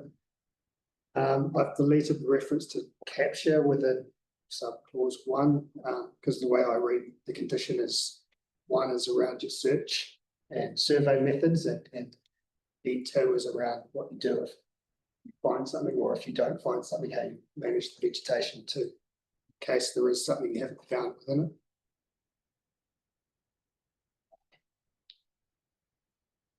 it. And that reference to including larger trees with complex epiphyte assemblages is language that Dr. Keesing's given me to reference the trees that he thought were the most important in terms of arboreal gecko. If we scroll down to 15.3, there was some discussion around where you measured the 17 metres from. And I've updated that condition so that it actually references a figure, which I've included in Schedule 10, and that figure is one we were looking at actually before, that shows the cross section across the site. Yeah. And where Has it got RLs? yeah, it has references to height and reference to existing ground level. So that ground level on your that is the existing ground level shown in that drawing. The red So, that line is existing ground level. sorry, I'm not actually looking at the plan, but so you in 15.3 you mentioned the finished ground level on the plant. Yes. So is that the existing ground level? No, the figure shows the finished ground level below the plant is in some places, or at in the eastern portion of the site being at existing ground level, and then on the western portion of the plant being up to 830 above it.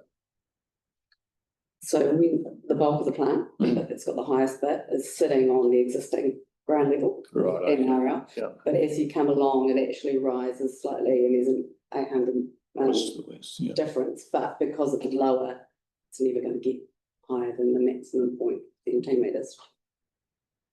But you can see it on the plan, the plan's referenced now.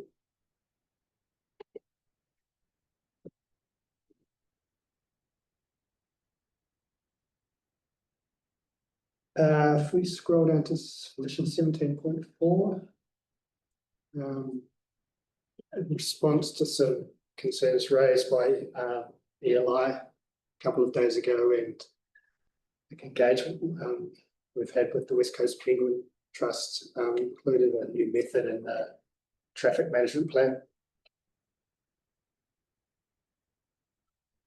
around assisting drivers to identify and minimise harm to little blue penguins on the road.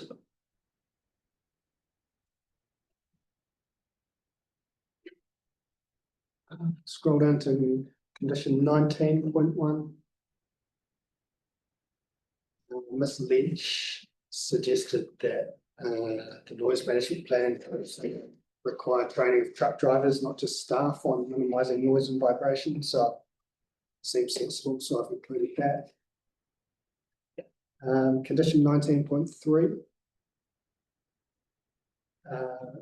I've inserted an additional clause requiring a second round of noise monitoring when we dredge ponds in the northwest corner, which is in close proximity to the closest dwellings.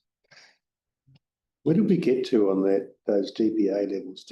Did Ms. Leach effectively accept that there was no measurable effect at 55 between 7 PM and 10 PM? Did she say moderate, but then she accepts that the activity as proposed is acceptable in the sense that she's put limits on that, bring down to the estimates made by Mr. Farron. She's asked for slightly adjusted times though, hasn't she? I think based on the reduced levels, she's comfortable with the levels and the times. I think she just wants it recorded differently in the plan. I'll address that in my. Yeah.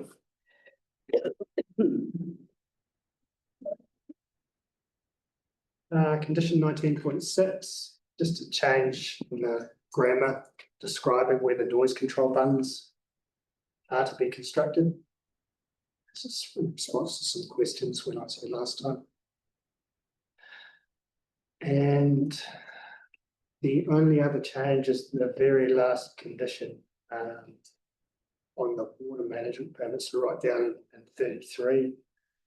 There was a condition included in there from which was, I suppose, a bit of a boilerplate condition for the regional council, which applies to surface water takes. It shouldn't be here, so I've deleted it. So I agree with that. Some additional changes.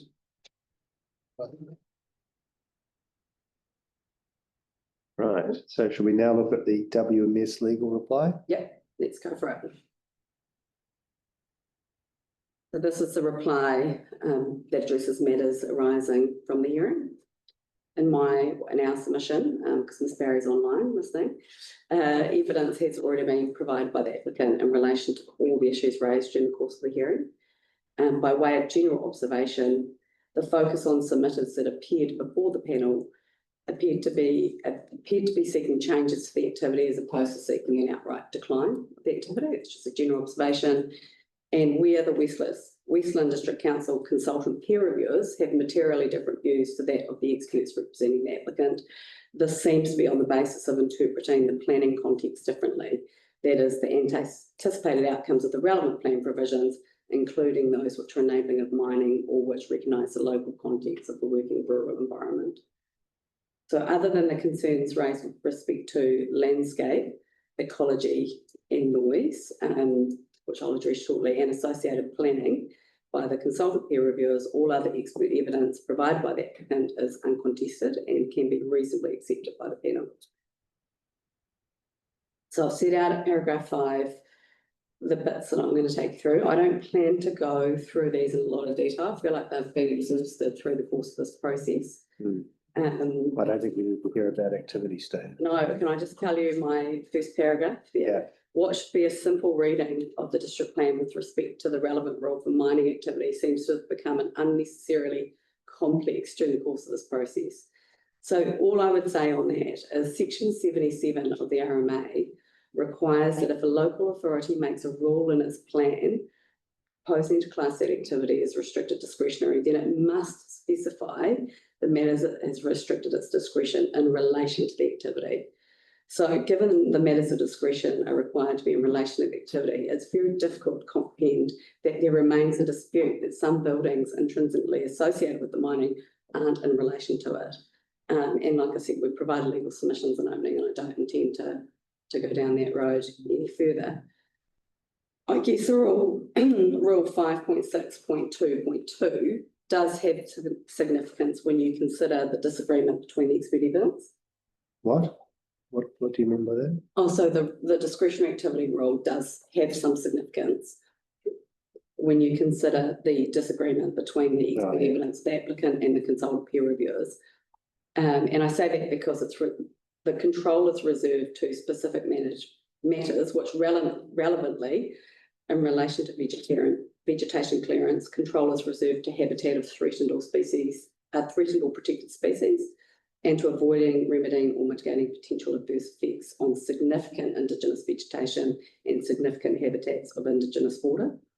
In relation to landscape, the focus is on adverse effects on outstanding landscapes and natural features, which for Ms. Crawford's evidence and Mr. Robertson's is Lake Mananui, the Dock Reserve, Mananui Reserve, and the wetland. And in relation to natural character, relates to avoiding, remedying and mitigating potential adverse effects on natural character of waterways and their margins, which again is all offsite. So based on the case law provided by the Westland District Council legal submissions, should the activity be found to be a restricted discretionary activity, it's appropriately unbundled from the regional consents in that sense and can be considered on its own. So you say the case law supports an unbundling in that context. Yeah, between the regional and the land use consent. And that's South Park, is it? That was South Park that referred to in terms of having to be a restricted discretionary activity, having matters that are distinctly considered that they could be separated when assessed. Right. In terms of, in response to questions from the panel with respect to the suggestion that vegetation removal should be separated out from mining, I note that legal counsel commented that this approach was akin to more recently drafted plans. And I think we just have to be mindful of the West Coast planning instruments and that they, are different to other plans in other areas. It's very useful to consider that the structure of the TTPP, which is the proposed plan that incorporates the 3 district councils, and it will become one plan for the West Coast, has also provided for mineral extraction in a comparable way to this plan. It's explicitly acknowledged as an area and ongoing activity within rural areas. The policy seeks to avoid and mitigate impacts on significant Indigenous vegetation and significant habitats as far as practicable. There's a definition of mineral extraction and a single rule, again, for mineral extraction. So those rules don't have legal effect, but they do demonstrate that the way this plan has been interpreted is not unusual or new, and it is approach that is taken to mining as an activity. You referred to it being a noun. I think that's right. Yeah, and the thing is that it is quite conventional in planning where you are dealing with an activity that has benefits, that you provide a rule stream that's different in terms of the thresholds. Agree. Renewable energy is a good example. Yeah. That's not unusual in planning. Correct. And Mr. Lowe made that comment in terms of that plan is very limited in terms of restricted discretionary activities. It's been But when was it notified? When was it made operative? I feel like it was in the early 2000s, was it? Yeah, 2002. An oldie but a goodie. I've just set out there just for your reference too under the TTPP. Again, these rules don't have legal effect, but they have a structure in the rural zone where your mineral extraction is permitted if you've only got 3 hectares open at a time, or you're doing 20,000 cubic metres, and you're outside the overlays that they've put on there, which is your ONLs, your ONFs, your historic heritage, your site natural significance. They've then got the restricted discretionary activity, provided the activity is not in one of those significant areas. And it takes away any discretion to consider effects on significant natural areas or outstanding natural landscapes. And it considers things like the extent and management of earthworks and Indigenous vegetation clearance and effects on any threatened fauna or flora. So it's a similar type of list, but it is more focused to the on-site effects as opposed to thinking more broadly within the context. And then the discretionary activity is reserved for mining or mineral extraction in those areas of considered of significance, ONLs, ONF, scheduled SNAs, heritage site, things like that. So I guess the plan takes, that is the new thinking for the West Coast, and it's not too much different to what we've got now. It's just responding to a flippant remark that more recently drafted plans would take a different approach. Yeah, that's helpful. I missed that. I mean, it's pretty hard to engage with a comment like that because it requires you to trawl through a whole lot of comparable documents and say, well, is it true and is it true and what does it matter? But there's a way in which there's a refreshingly simplicity about the existing plan. Correct. I mean, I've dealt with many plans like this before, and they're quite straightforward in a way. They are compared to our second generation plans, that's for sure. Yeah. Yes, correct. And my experience of being on the coast, working here for the last 15 years, that is how it's been applied, quite simply, to this point. So just turning to in-pasture and swamp forest, natural inland wetlands, there remains a difference of opinion, as we're aware. And I just want to point out here that the NPS freshwater, or FM then, sorry, FW, does not direct that application of the wetland delineation protocols for consideration of resource consents. But I say even if it did, that Dr. Keesing and Dr. Bramley have obviously gone off and considered that, but taken into account ecological assessment or logic within the mining areas. And I say that even if there are natural inland wetlands, and for the reasons set out, you know, the applicant did apply as a precautionary measure for a consent under 45D, and we could meet those tests. So in terms of paragraph 7, the wetland delineation protocols are incorporated by reference into the NPS freshwater. However, the scheme of the NPS is primarily directed by the implementation by regional councils. So when you look at like the natural inland definition, it talks about applying to clauses 3.21 to 3.24. And it's those clauses which require the regional council to incorporate policies relating to natural inland wetlands, map and monitor natural inland wetlands, and incorporate policies relating to rivers. So where the delineation protocol is referenced is to assist the regional councils when they are required to map and monitor any wetlands greater than 0.05 hectares or known to contain threatened species. So in particular, clause 3.2.33 relates to mapping and monitoring. And in the case of uncertainty or dispute about the existence or extent of a natural inland wetland, a regional council must have regard to the wetland delineation protocols. There's no other reference to those protocols in the NPS freshwater, the NES freshwater. That's the only reference. So in our submission, there's no directive requirement for their use over and above an ecological logic or assessment. They're simply a tool that must be had regard to when considering what falls to be considered under the definition, particularly when you're looking at what scale should be considered when looking at that pasture exclusion test. So I think this is particularly relevant to this site. So when we have Dr. Bramley, he emphasised the importance of professional judgment and local and regional context when delineating wetlands. And when questioned on the use of the protocol, Dr. Bramley commented orally that an eyeball assessment is appropriate along with some ecological thinking, and that plots and data are about a belts and braces approach. And he said it's become common practice because people are so nervous when they turn up to these forums that they get taken to bits if they haven't done a plot.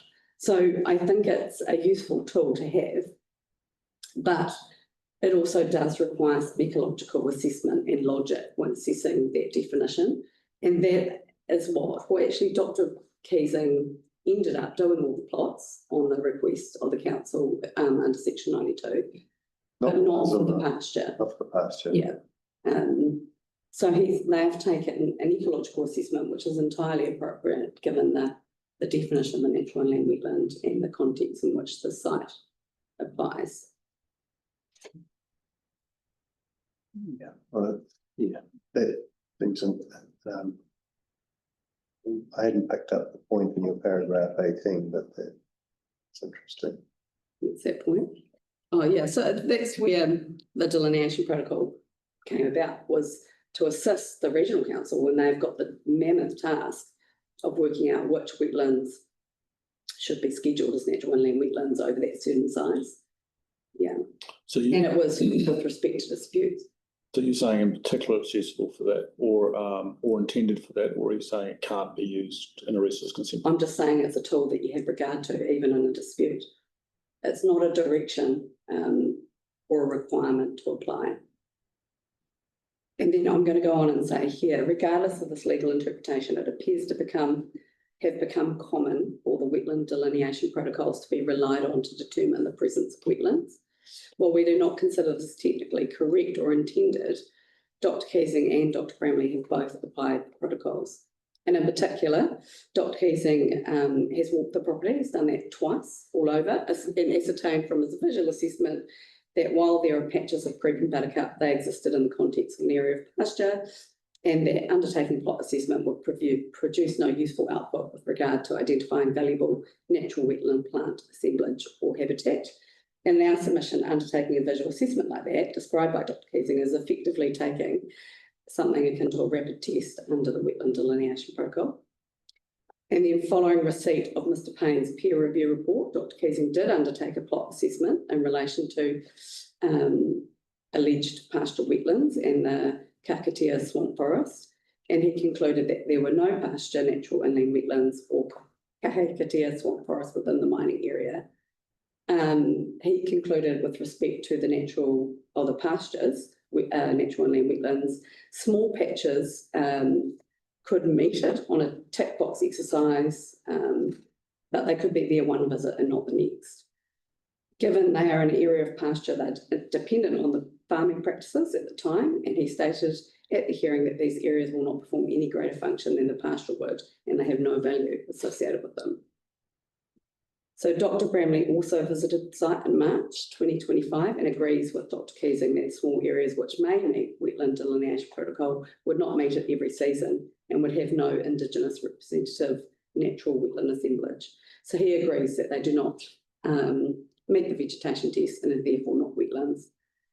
So they agree that any areas could technically meet the protocol, but they've assessed them as not natural inland wetlands and they have no value. It's unclear what Mr. Payne's assessment of value is. Given at the hearing, he initially indicated that features and pastures would not have value, except for, I think he referred to a heron, potentially, or maybe a herb, but there was no evidence of that, before indicating that a values assessment had not been undertaken. So a suggestion that pasture, natural inland wetlands might have some future value if they're allowed to recolonise just simply does not consider the reality that if consent is not granted, existing farm practices will continue and the areas are not required to be fenced.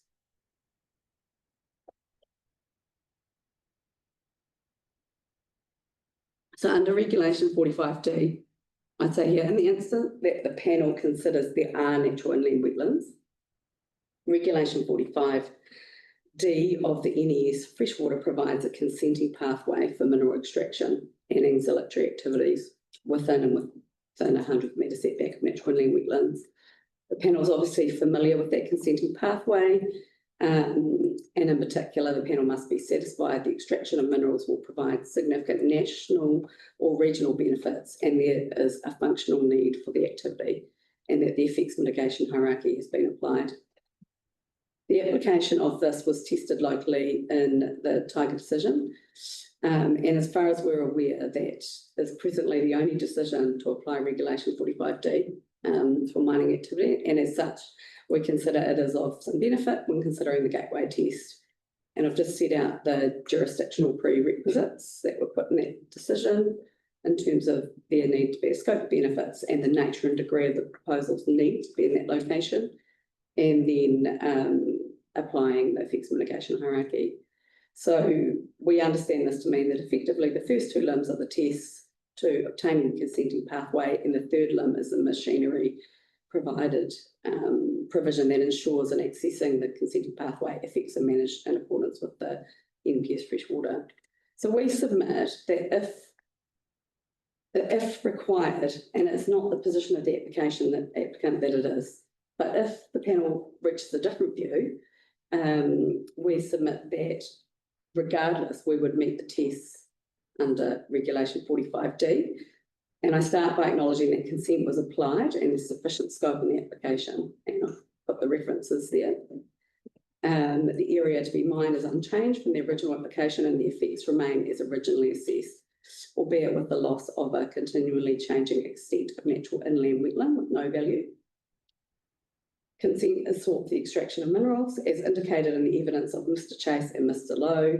Consent is sought for mining, and we submit that all activities proposed to be undertaken on the site fall within the mining definition. And in any case, regulation 45D relates to the extraction of minerals and auxiliary activities, ensuring that any issue as to what's included in a mining or mineral extraction activity does not arise in the context of regulation 45D. So I don't think that's an issue for this case. The evidence has confirmed that the extraction of minerals will provide a significant regional benefit. The evidence of Mr. Ballinhill is that benefits to GDP and on-site jobs constitutes a significant regional benefit, and there are benefits to local, regional and national economies.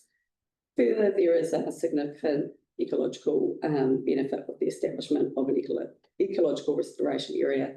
I'll just further add there that the extra homework done by Mr. Ballinhill showed that this project is sort of the equivalent to 80% of what the dairy processing plant. So in terms of regional context or local context, that provides also a significant benefit.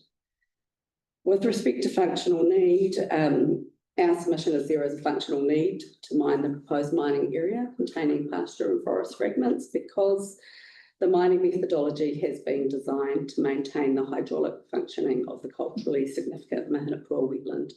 So I guess the point here is the whole methodology for mining the site has been created around that protection of off-site hydrological effects of the culturally significant and scheduled wetland, so Mananui. And so that has necessitated the use of a dredged with a closed loop methodology, which means that water is largely contained and travelling, and it necessitated the establishment of that infiltration trench to ensure groundwater quality. So Mr. Chase explained in his evidence that the operation of this dredging system requires long, smooth runs, and it needs to move forward in a linear way with pre-stripping and progressive rehabilitating. Turning corners, particularly sharply, is time-consuming, more complex than moving straight forward. Turning the system is necessary, obviously, at the end of each run, and this is minimised through longer north short strips across the site. And essentially, the dredging system necessitates quite a large width of area to move through and can only occur in the locations proposed on the application site. So when you reconcile that proposal with figure 18 of Mr. Payne's supplementary information, which was the map including the yellow potential, so he includes identification of potential natural inland wetlands on the site based on a change in pasture to wetland vegetations. The areas are coloured yellow and they pepper all across the site and are linear, in some cases, quite long linear lengths across what appears to be the hollows. So, and he also clarifies that these are an underestimation. So if you were to take the evidence of Mr. Payne, given the nature of the strand lines of the resource, the large width and length of the areas, and that the linear requirement of operation, mining would only be able to occur around the site. It's unable to weave through the patches. Essentially, you're in a position where you effectively, any areas remaining on the site would be so disjointed and small, it's unclear that an operation could even occur. So you're saying that having set the arrangement to protect the most significant values, you're left with a mining system that needs to work through the site in the way that the mining path is shown. Correct, yeah. Is it a functional need or is it a sort of operational requirement in response to the site constraints? Well, I'm saying that it can only occur in those locations. So Well, it's a functional need. Yeah. I mean, I understand you can only mine with resources there.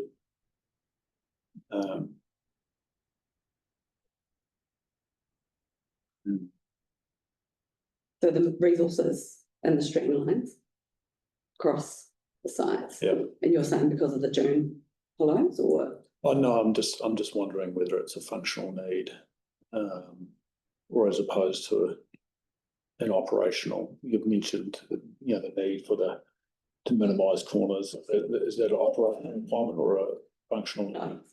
In my submission, it's a functional need, based on the technique, or based on the package of mining that has been put together to support essentially the protection of the areas that have been recorded as significant on adjoining sites.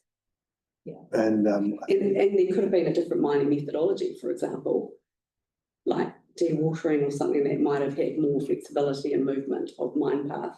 Yeah. But you're unable, or that decision was made, and now you're sort of moving with that. I'm not even saying that you need to assess these. It's only if you find that there might be natural inland wetlands, or you want to talk through your approach. So a functional need can only occur in that location. Correct. And the mine can only occur where the resource is. And in essence, you're saying, well, if we exclude all that, the mine can't occur at all. Correct. Well, the resources across the site, it is more heavily concentrated on the eastern end. But you would have heard from Mr. Chase that you're mining streamlines, and to mine those streamlines, you require a width of the dredge that is quite significant.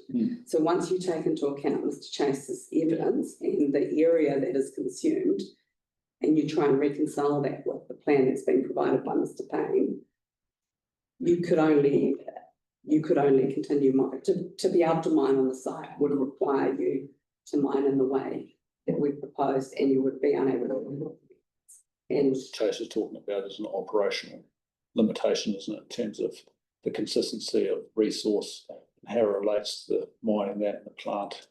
he's talking about the design of the system, the mining system, and how it was decided upon given the sensitivities of the environment. And that then you now have to consider how that can feasibly work on your site. Yeah. I'll leave that with you to mull over. And in terms of the management of effects, these need to be considered in the context of the evidence. And in particular, the evidence is that any natural inland wetland within the mining area are seasonally changeable, making their extent from season to season undeterminable, of no ecological value. And in term of function, we do not offer anything additional when compared to pasture. Can I just say, I'm presuming obviously there's natural inland wetlands when we're giving these submissions. Pardon? I'm presuming the situation that there's natural inland wetlands when I'm offering these submissions.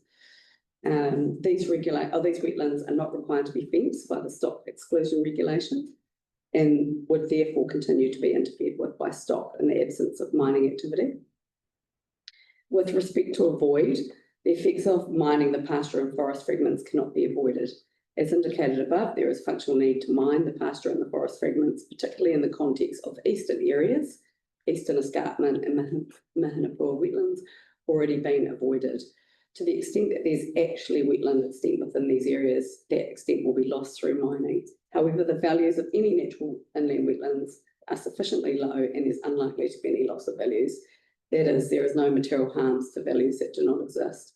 So the effects of actually mining, it's difficult to come up with an effect to avoid on mining those areas based on the evidence of Dr. Keesing and Dr. Brimley, because I don't think they have any value. So there's no real effect on those values. And then it's difficult to minimise that adverse effect because there is none. But in terms of remedy, I'm advised by Dr. Keesing that any loss of extent would be able to be fully remedied by 3 proposed wetlands, which are at least 2.38 hectares, which are currently considered as a benefit of the project, but to be created as part of the ecological restoration area and the end of mining remediation. The values created by those 3 wetlands, 2 of which will have permanent protection, and all of which will be fenced. And the pest management to ensure their effective establishment will be far superior to the non-existent values and pest management of any pastoral wetlands in the mining area. So Mr. Payne, he talks about, if you left these areas, they potentially, they've got potential to. So the remedy in some ways is the same, isn't it? The proposed wetlands will create a wetland habitat similar to what Mr. Payne's saying. It's just in a different location. I'm not sure. I think they're constructed and that there is going to be some direction on what exactly is going to turn in those wetlands in terms of representative wetland species, as opposed to the pasture, which is just going to convert to say rush. Yeah, but I suppose what I'm getting at is you're proposing a specifically designed ecological wetland. Appropriate for the area. Yeah, which is at the minimum is going to have probably the same amount of positive effect as what would happen in Mr. Payne's proposals. If you just let those wet areas rejuvenate, they will have some positive effect. But you're proposing a wetland which is specifically designed and therefore would have a similar positive impact, if not more, because it's specifically designed. Yeah, I would just be careful of using that word similar positive impact, because for all purposes, that is a dairy farm with cows on it. And the reality of the existing environment is that it's not going to be left. The cows are going to continue grazing and walking through those areas, and they're not going to be fenced. Yeah.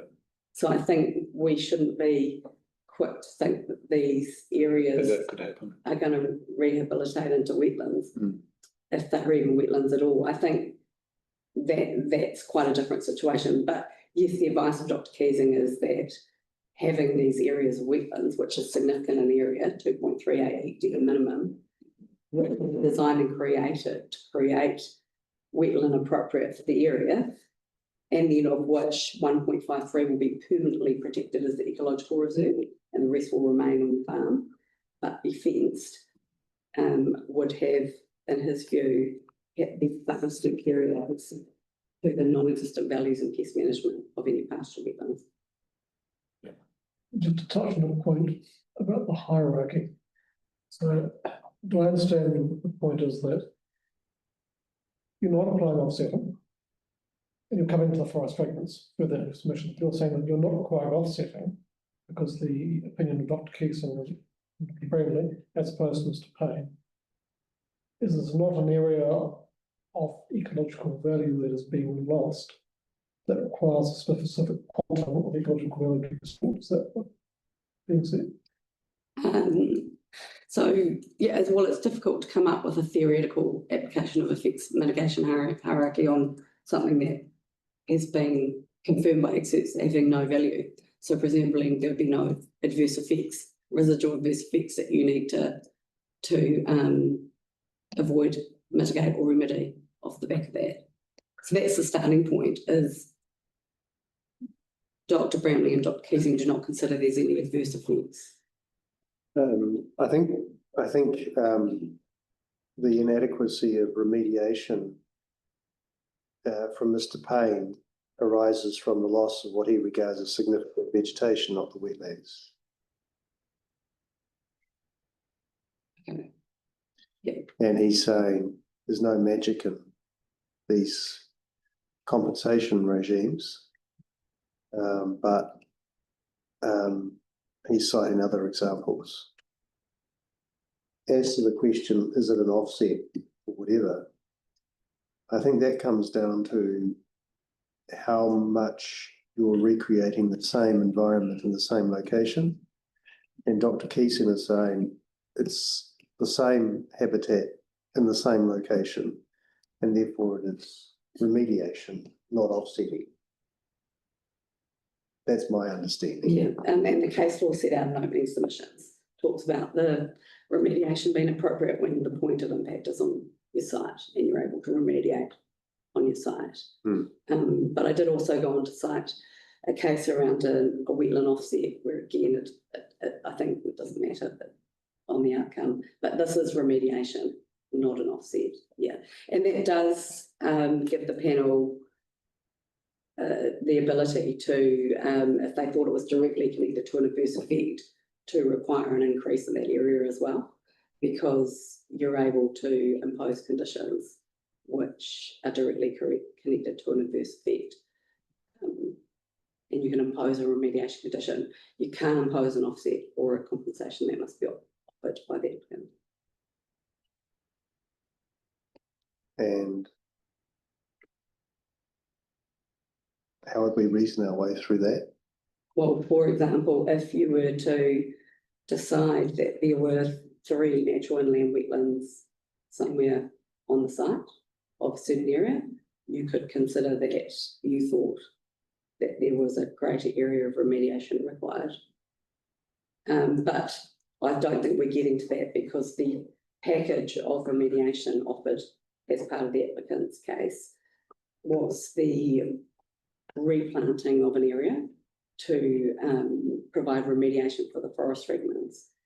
And there was the creation of natural inland wetlands, just because not directly connected to any other effects. So I'm inviting you, if you were to find natural inland wetlands, to also find that there has already been an appropriate remediation that's been proposed that would create a better or superior outcome on the site. All right, I think it's time for lunch. Perfect.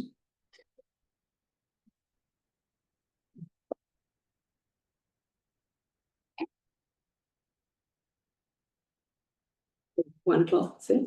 Yep.